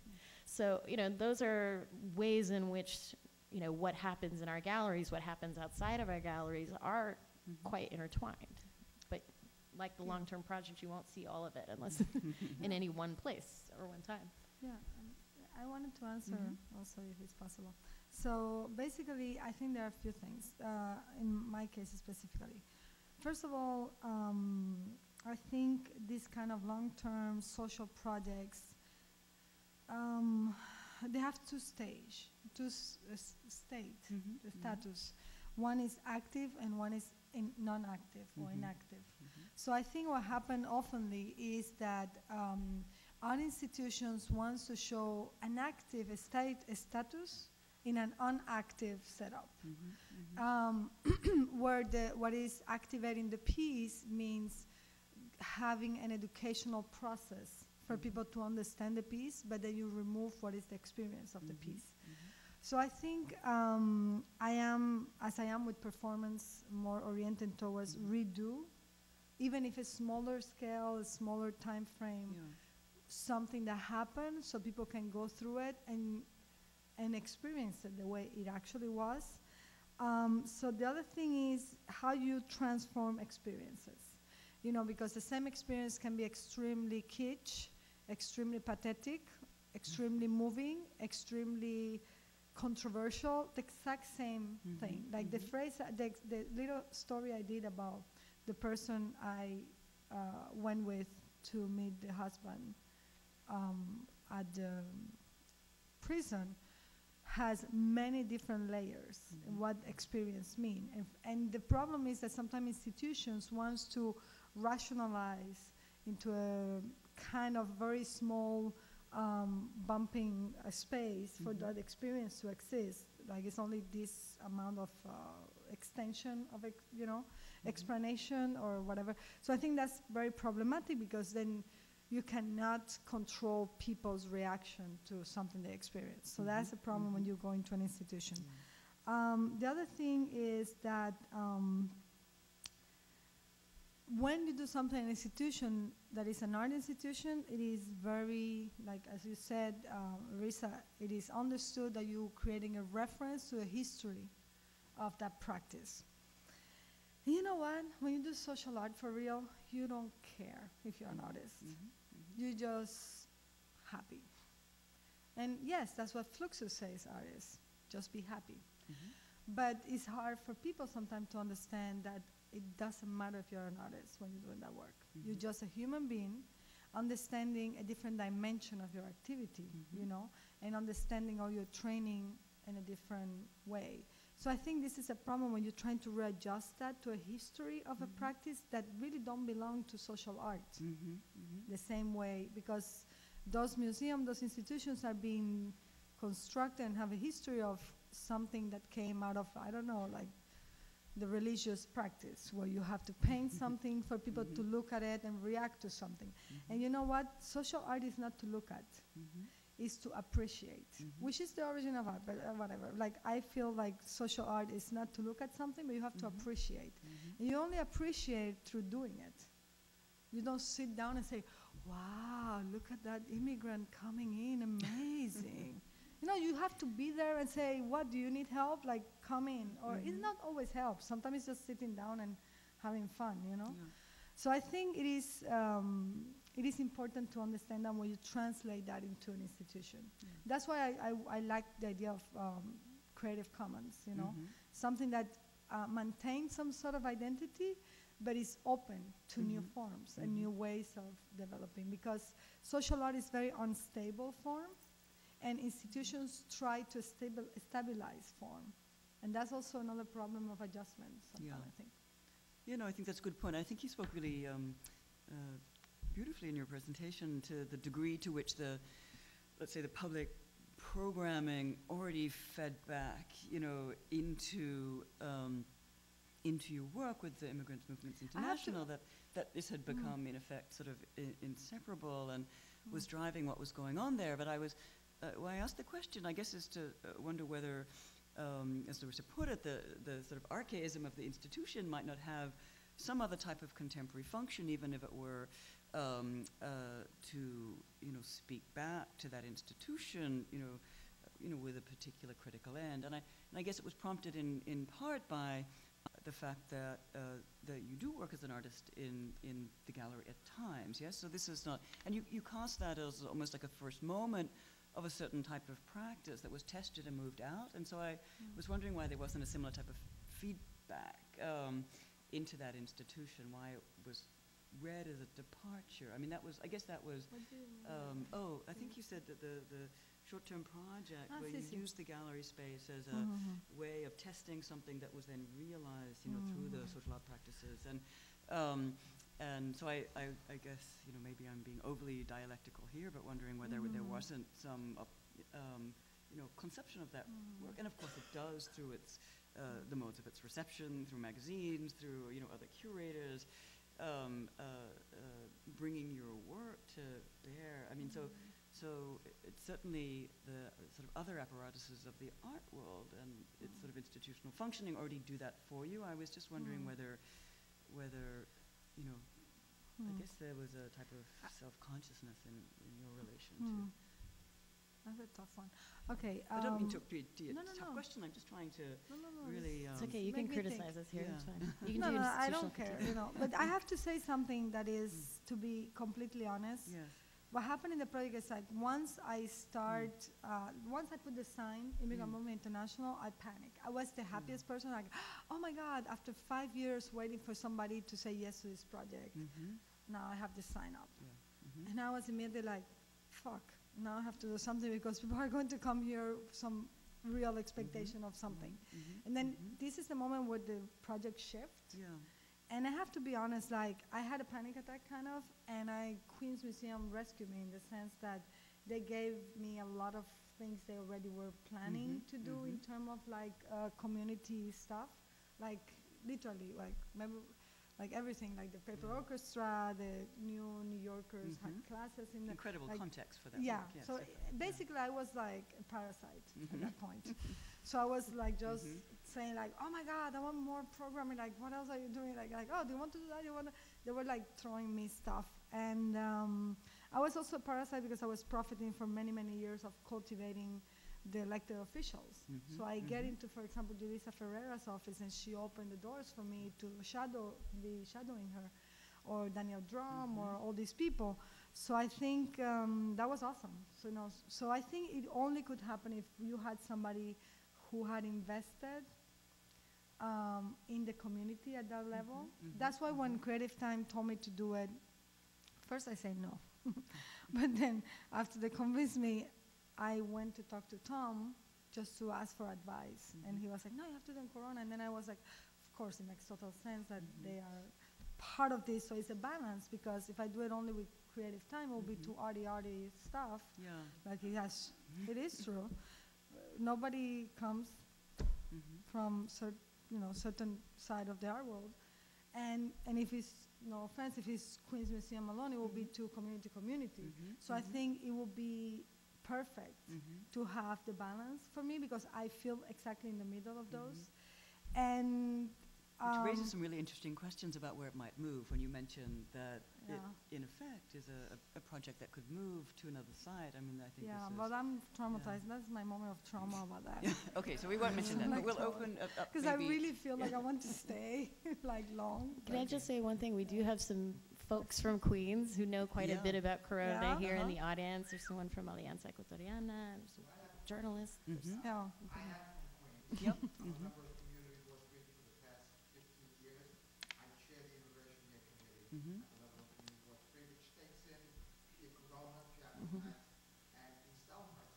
My question is, I've heard you all allude one way or another to these larger social forces, and then you've connected them with terms like place and space. My question to you, in terms of some of the stuff that I've done in Corona, and I must confess I have a PhD in planning, faculty right here.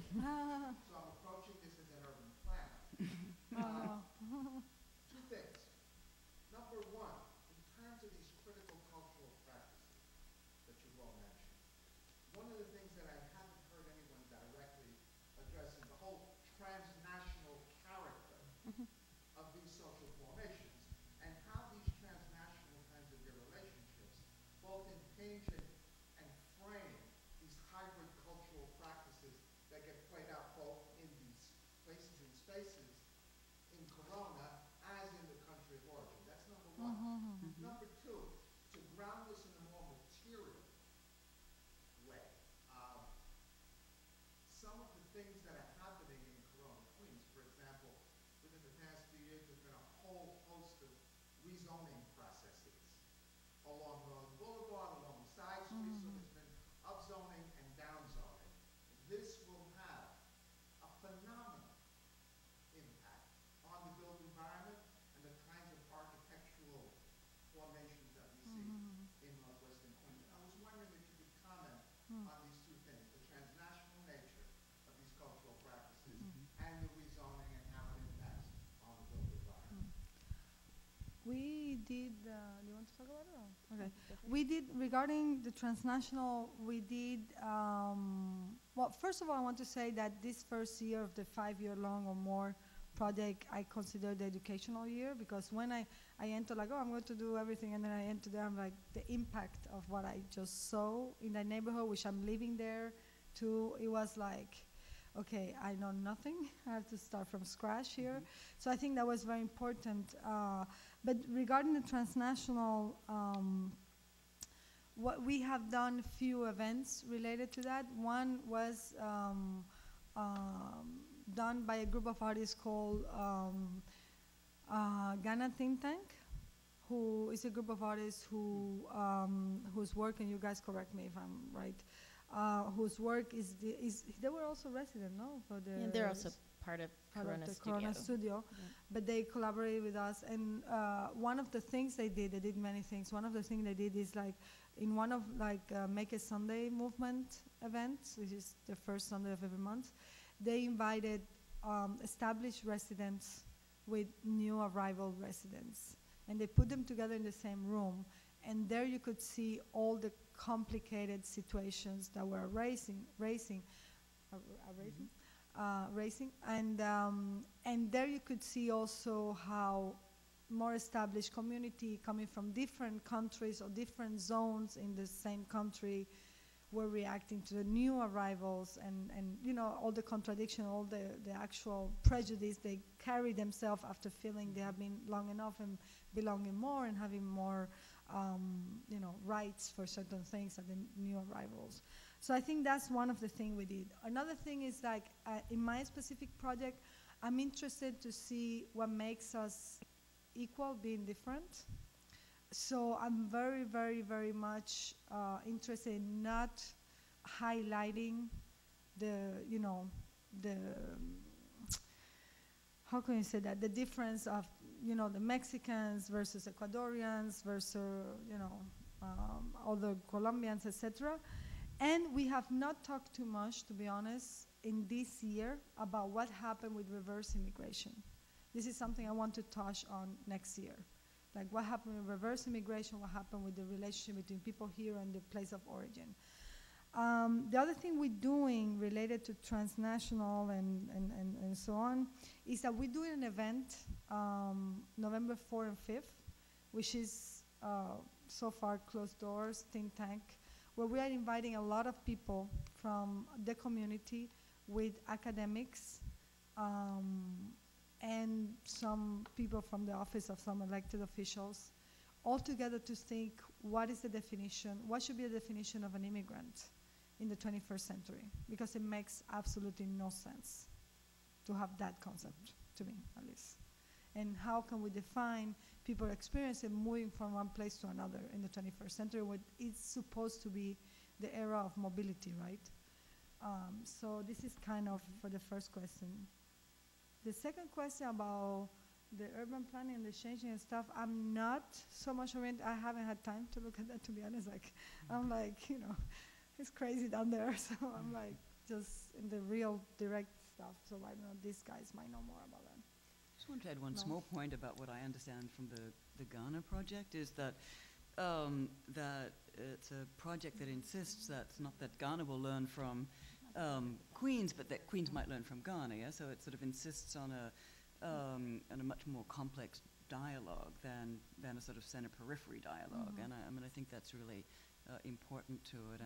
And also another formulation that I came across in Tania's work was not only what does it mean to be a migrant, but what does it mean to be a citizen in the 21st century? And yeah, the sort of transnational citizen, the paradigm of transnational citizenship is very central to the formulation of this project. So I think.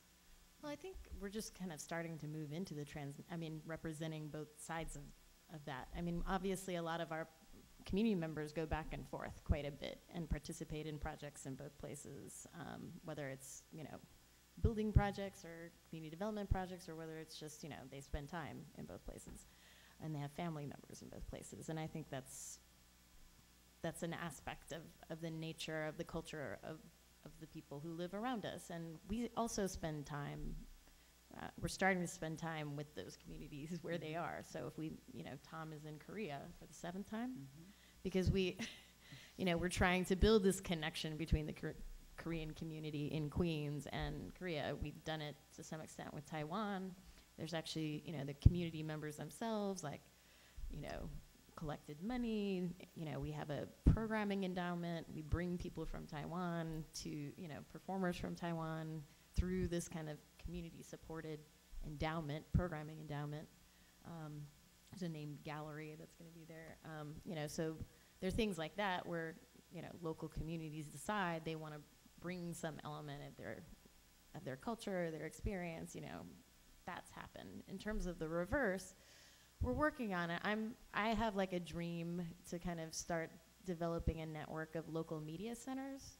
So, I mean, in my travels, I've met certain, people who've started these things, people who are working on how does technology help solve local problems, to people developing archives of video letters sent between immigrants in their home countries, and what can we learn from these archives.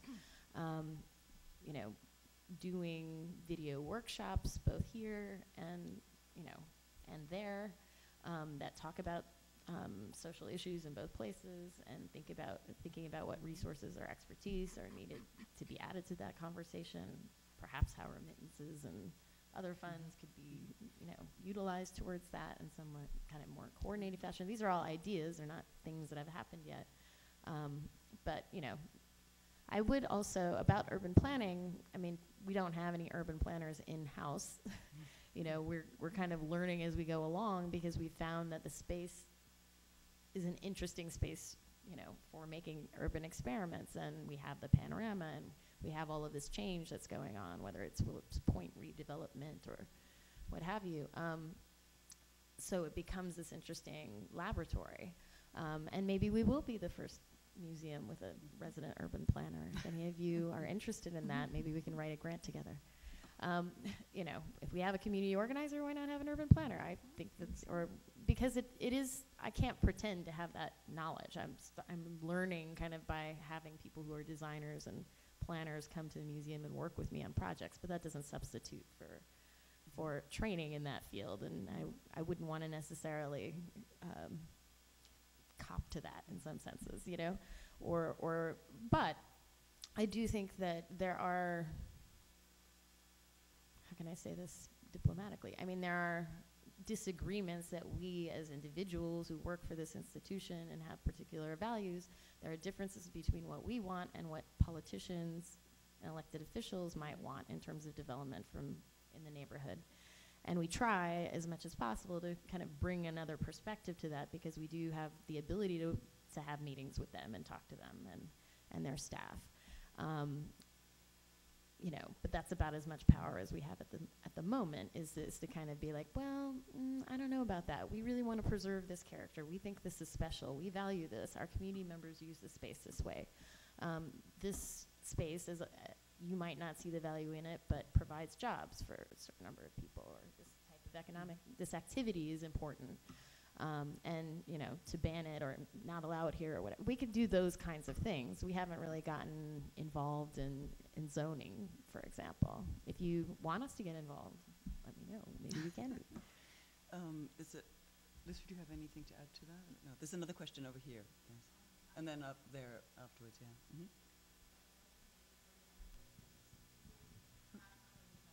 You might have to start again, yeah.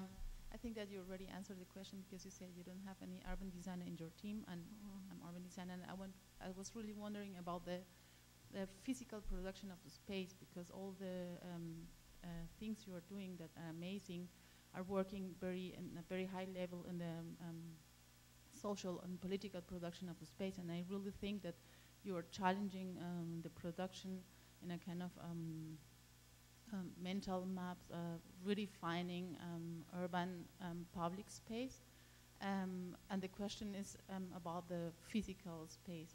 And you show one example, and what is wrestling event or performance, where I really think that you were moving centralities in the area, redefining the organization of a space. And I was wondering if there is something that was or is still there in a physical way, or can be seen in a physical way. Right now in that space. I mean, yeah, or like what is the effect whatever. of doing I mean, that temporarily? if it was like a kind of effect, creating new centralities in a physical way, not just like in a mental map, but in a physical way. But I think that you already answered a little bit, because I think that it's connected those physical as well. changes take a lot of time. I mean, doing things like in Corona Plaza, like we were able to, work with folks and put together a, proposal for the DOT Plaza program, which we have a huge critique of, and at the end of the day, once even turned down because of the maintenance contract that is required for it. But now we're thinking about, oh, how could we make that process more fun and more interactive and do something temporary, like we were mentioning, our council members interested in that. So what if we had, and utilize other people's ideas? Like I just saw this presentation of the 72-hour urban action, that they did in Israel. And I was like, why can't we do that? Like, why does this process always take so long? Never really functions. People get disappointed. They don't want to really be involved in it because, it's like really depressing people, like sitting around with maps and things, in church basements or whatever forever, and nothing happens.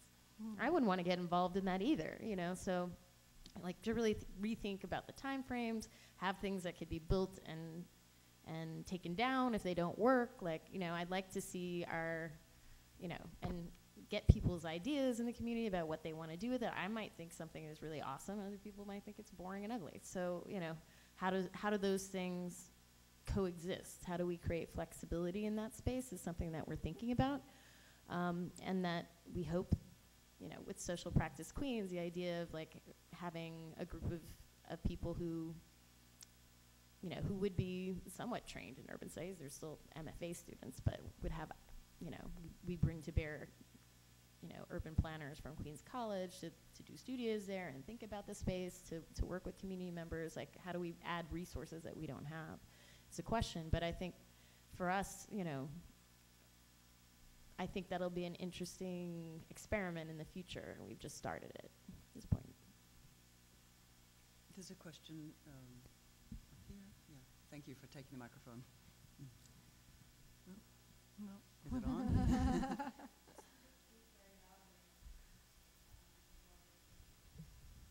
Okay.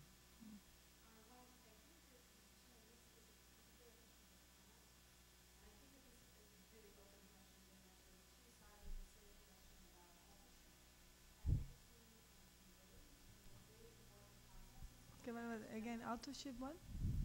What's that? Can you hear me now? Authorship? What was the next thing you said after authorship? Efficacy. Authorship, accountability. Accountability? Is that, Yeah. And efficacy. Advocacy. Efficacy, not advocacy. Efficiency. Yes. And I think these are questions that I have about social practice generally. Yeah. So it's two sides of the same question. The first is, how can you measure success without an author or somebody who establishes criteria for a project? And the other side of that question, which is really, I think, the same question, would be, how can a project be accountable without an audience? Thank you. Yeah, thanks. That's a good question.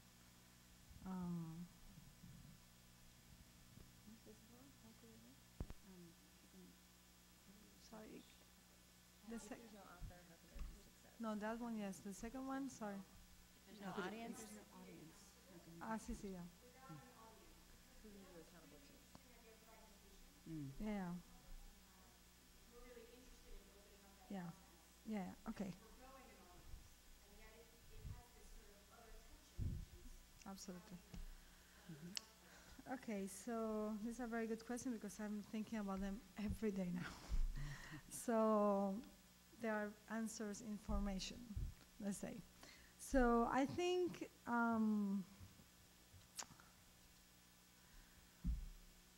okay. How you measure? Okay, I think as an initiator, you might come up with certain things that you expect, like certain things, but they really are not important after a while because reality is changing that all the time. That's my experience. And this is the thing. Social art, the way I have been doing it, starts with an impulse. It starts with something I want to see happening, right? But the road to get that is extremely difficult. And extremely you get lost in the way. Like, I can talk about my previous long-term projects, because maybe that could help. Like the art school I did in Cuba, it was 7 years. And And my impulse was to create a different conversation about political art in Cuba, because I thought Cuba had a great chance to come up with different answers to that question. But people were not doing that because they were busy trying to please foreigners who wanted to buy touristic political art. So my impulse was, I want that conversation to happen, you know, and for that to happen, it took 7 years. And in the process, I really lost everything I was beginning with, because you start getting into different dynamics. You want to, you know, you really don't lose it. You just make it not your priority. It's there, but I don't know, it's having so many other things. But I think the criteria is also have to be shared by the people in the project, because otherwise what you do is like many people, I don't like their artwork that is social, quote unquote. They just in the studio, they imagine something and they go and they implant it, like not implant, like they force it in a place, you know, and they are so author, it's so, the presence is so, you know, it's so totalitarian, you know, that really you are not doing a social project, you're just setting up an idea in a different landscape, but it's still the same way you are in the museum, you know, operating. So basically, how do you do that? Well, you know what? If the authorship is shared, then the criteria is shared, you know, and then what happens is like possibly the criteria of success have to be shared and negotiated with many, many people instead of just you. So this is what, for me, that's the process I've been experiencing. It's like from your criteria at the beginning to other people's criteria to, you know, for example, I did, at the middle of the project, I sent everybody in the group a questionnaire. And I can't remember the questions, but basically the question is, what do you expect from this project? Like, it's kind of like a review of the project at the midterm of the project. The reason for that is not because I want to please them. The reason for that is because they're also part of the project, and their voice for me was very important to set up the criteria of success. You know what I mean? So I think it is shared. And the fact that, another thing is like social art, I see it as a life formation. So it's a living structure. So you cannot impose rigid concepts. You have to go through, maybe what is successful 2 months ago is not successful at the end of the project. So maybe those criteria has to be also mobile with the project, you know. So these are the two things, shared criteria of success and also mobile way of seeing how success happen, you know. And also specific, because if you do social art project for a person, not for an idea, you have to go into what, to that specific person, you know. How was successful for that specific person? So that's very hard to do because it becomes like kind of too specific, but it is the way I think it should be happening. And the second question is, I don't believe in democracy. I was here in the year 2000, and it doesn't work. I saw the elections. I was extremely excited. Those were my first election ever. I live in a country that never had an election before the year 2000, at least in my lifetime. And I was extremely like traumatized by that. So while I'm not an expert in anarchism or an advocacy for it, yet I have to read a lot before I say anything regarding that, I have to say that accountability, if there is no audience, means that everybody's responsible. You know, and the problem with audience, the reasoning of creating this dichotomy between audience and work is that you create a false sense of responsibility, where it's always a battle between the responsibility of the work that is sending this, and the person is here is responsible because not catching that. And I think it's totally a false relationship and a false dynamic. So if there is no audience, everybody's accountable.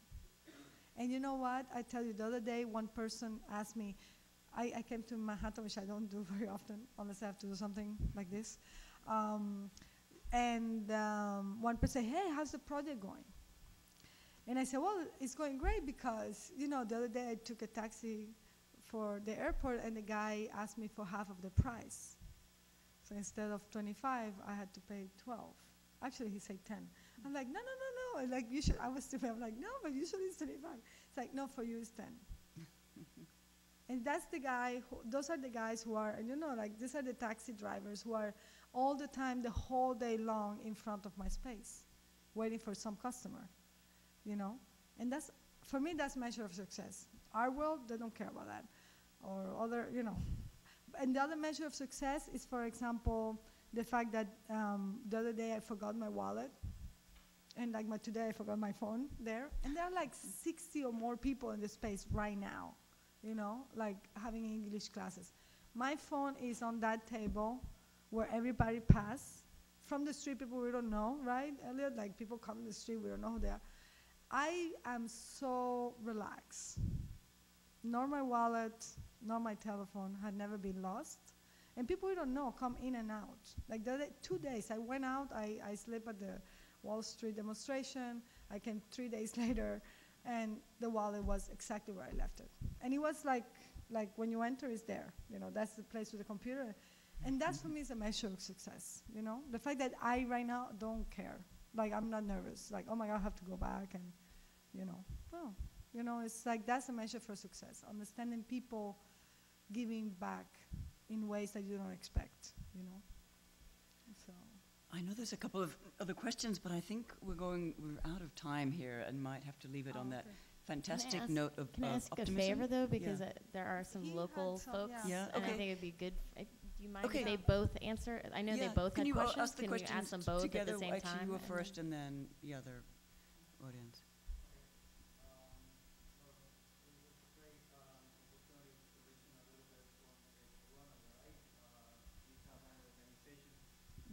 Which is the International Ecuadorian Alliance. Our mission is to help to reduce the hate crimes in our communities because we're not only Ecuadorians or Mexicans, we are Native Americans. So the point that or the question that I want to ask Tania was, how can you make it work since we so many organizations, not only in Corona, but around the area with the same politicians in an international monetary crisis or financial crisis, how we can make it work to have our work measure the success that people expect or the ones that we want to serve. How can we connect each other, because it's not happening. That we've seen that everybody has their own agenda or missions, so forth. And also with Prerana, I mean, we're doing a lot of work also, but it's also like fighting for resource also with foundations and all that. How we can help each other, because kind of our mission is the same thing, to show our culture, and that's the way I think people will come out from the ignorance that, we're not different from the others, we're human beings, kind of stuff. Thank you. Yeah, just can we take both of them?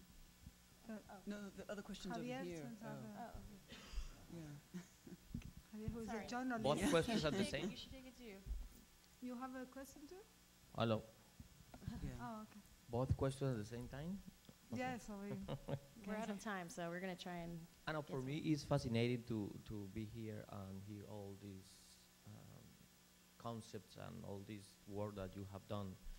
I just have like two questions, because this neighborhood, Corona, has been abandoned by the city and is getting poorer and poorer all the time. And the Museum of Modern Art is surrounded by Latinos. So they have to also do something to reach them. That's my first question. So programs like the Immigrant Movement, I believe, has to spread more, has to be more of those programs, because they are people, when people embrace art, they can change the world. And the other is how the museum is going to attract more and more Latinos, more and more of things that really can bring them to inside of the building, because you see all the Latinos playing soccer outside, and when you go to a program, you don't see the community there. Well, I would have to differ with you on that. I think if you go there, that would be the majority of who you'd see. And if you look at the programming of it, I think it's a lot of people would complain to me there's maybe too much Latino programming there, but actually, you know, people who are from other communities and live in Queens. Yeah, no, it's always a challenge. I'm not going to say it's perfect, but you know, for us, about 30 to 40% of the public programming that happen in the museum comes from community requests, and I work with those organizations and try and help them put on their programming at the museum. And I could only do it so much. I mean, there's like 3 people in my department, including the community organizer. It's like there's only so many things that we can do capacity-wise. But yeah, I mean, pretty much. I mean, I would say at least 50% of our programming is Latino, and if not fully Spanish, then Spanish-English.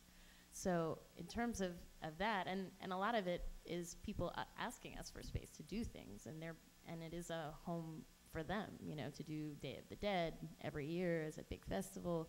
Walter's program, for example, you know, he has this big walkathon, which is his event, and then he does an Andean Cultural Festival, which happens in front of the museum and connects with it. I mean, it also depends on what's on the walls at any one time, just like for anyone else. You know, sometimes it's going to be interesting for you, and sometimes it's not, just like for me, you know. And so sometimes there are things on the wall that bring a lot of the Latino community there, and sometimes not. Sometimes it's just the programming. And then I guess it is a very difficult community to work with. Like I said, you know, there are lots of histories that you know, you walk into a meeting, especially if you're newer, and you're an art person, and they're like, why are you here? You know, it's not an easy thing to do, to participate. I mean, as you said, it was an ecology, and I think, you know, as big as one might think the museum is, and it's not all that big of an institution compared to other museums. I mean, we are part of an ecology, you know, and we don't have control over much. We can play a role, and we try and play a kind of role of bringing people together who don't normally work together. But it's not, and we try not to be like, oh, we're the leaders of this group because we've convened it, but we try and wherever possible, you know, try and bring groups of people to work together. But it's not always easy. And there are a lot of people who claim to represent certain communities, and they might only represent part of it. But, you know, and to balance all of those things, it's a complicated road. Once you choose to get involved, there's nothing easy or clean. Like, you know, all of our hands, you know, get dirty in the midst of all of that a little bit. Well, regarding the first question, I think one of my goals is precisely uniting all these groups, and I think it has been is working. At least the groups in Corona, like we collaborate with a lot of people. Nice, Make the Road. Alianza Ecuatoriana has come several times to our space. We never finally asked, like we never at the end decided what you want to do, but I think we want to do that. We met with you several times. We are collaborating with a lot of people who are in Corona. And it's funny because when I was very naive, so I think, oh, everybody's happy, helping everybody. And then I realized the internal battles between all the organizations and how people are perceiving this person, that person. And my position is, I just arrived. I want to be a conciliator. Like I want to work with everybody on the same level. I'm going to give the exact same opportunity to everybody to be part of this project, because the international part of my project, Immigrant Movement International, means that I understand that many, many different people have to be working together for this to happen correctly. So I think that's how it is. In terms of funds, right now I'm really like, I have no idea, because the good thing, the good position I had is like my funds didn't come from the same resources that the funds for this community organization came, and I think that gave me a very privileged position to approach these people, because I just learned that one councilman gave $25,000 to each different, like 3 different organizations, and I never ever even dream about that with my project, because it's not where my source come from, although it would be very nice right now. But, you know, so I think it's interesting the way we access and infiltrate reality and the resources to make it happen. Larissa, do you have anything to add? Well, I'd just like to say that in my observation of the many, many ways that different Queens communities participate at the Queens Museum, I think that it's there is a tension between directing attention at an individual group over and over again, that's on the one hand, and on the other hand, making an attempt to make those groups cross over. And it seems to me, it's always seemed to me that like the museum can be a place where, a rare place where those groups can cross over. But it's one of the huge challenges. It really is. It really is. But it's not something that we're not thinking about all the time. Okay, we do need to finish. We have people that need to get home. But I do want to thank everybody for being here for this entire event, and also to thank our speakers. So please join me in thanking them.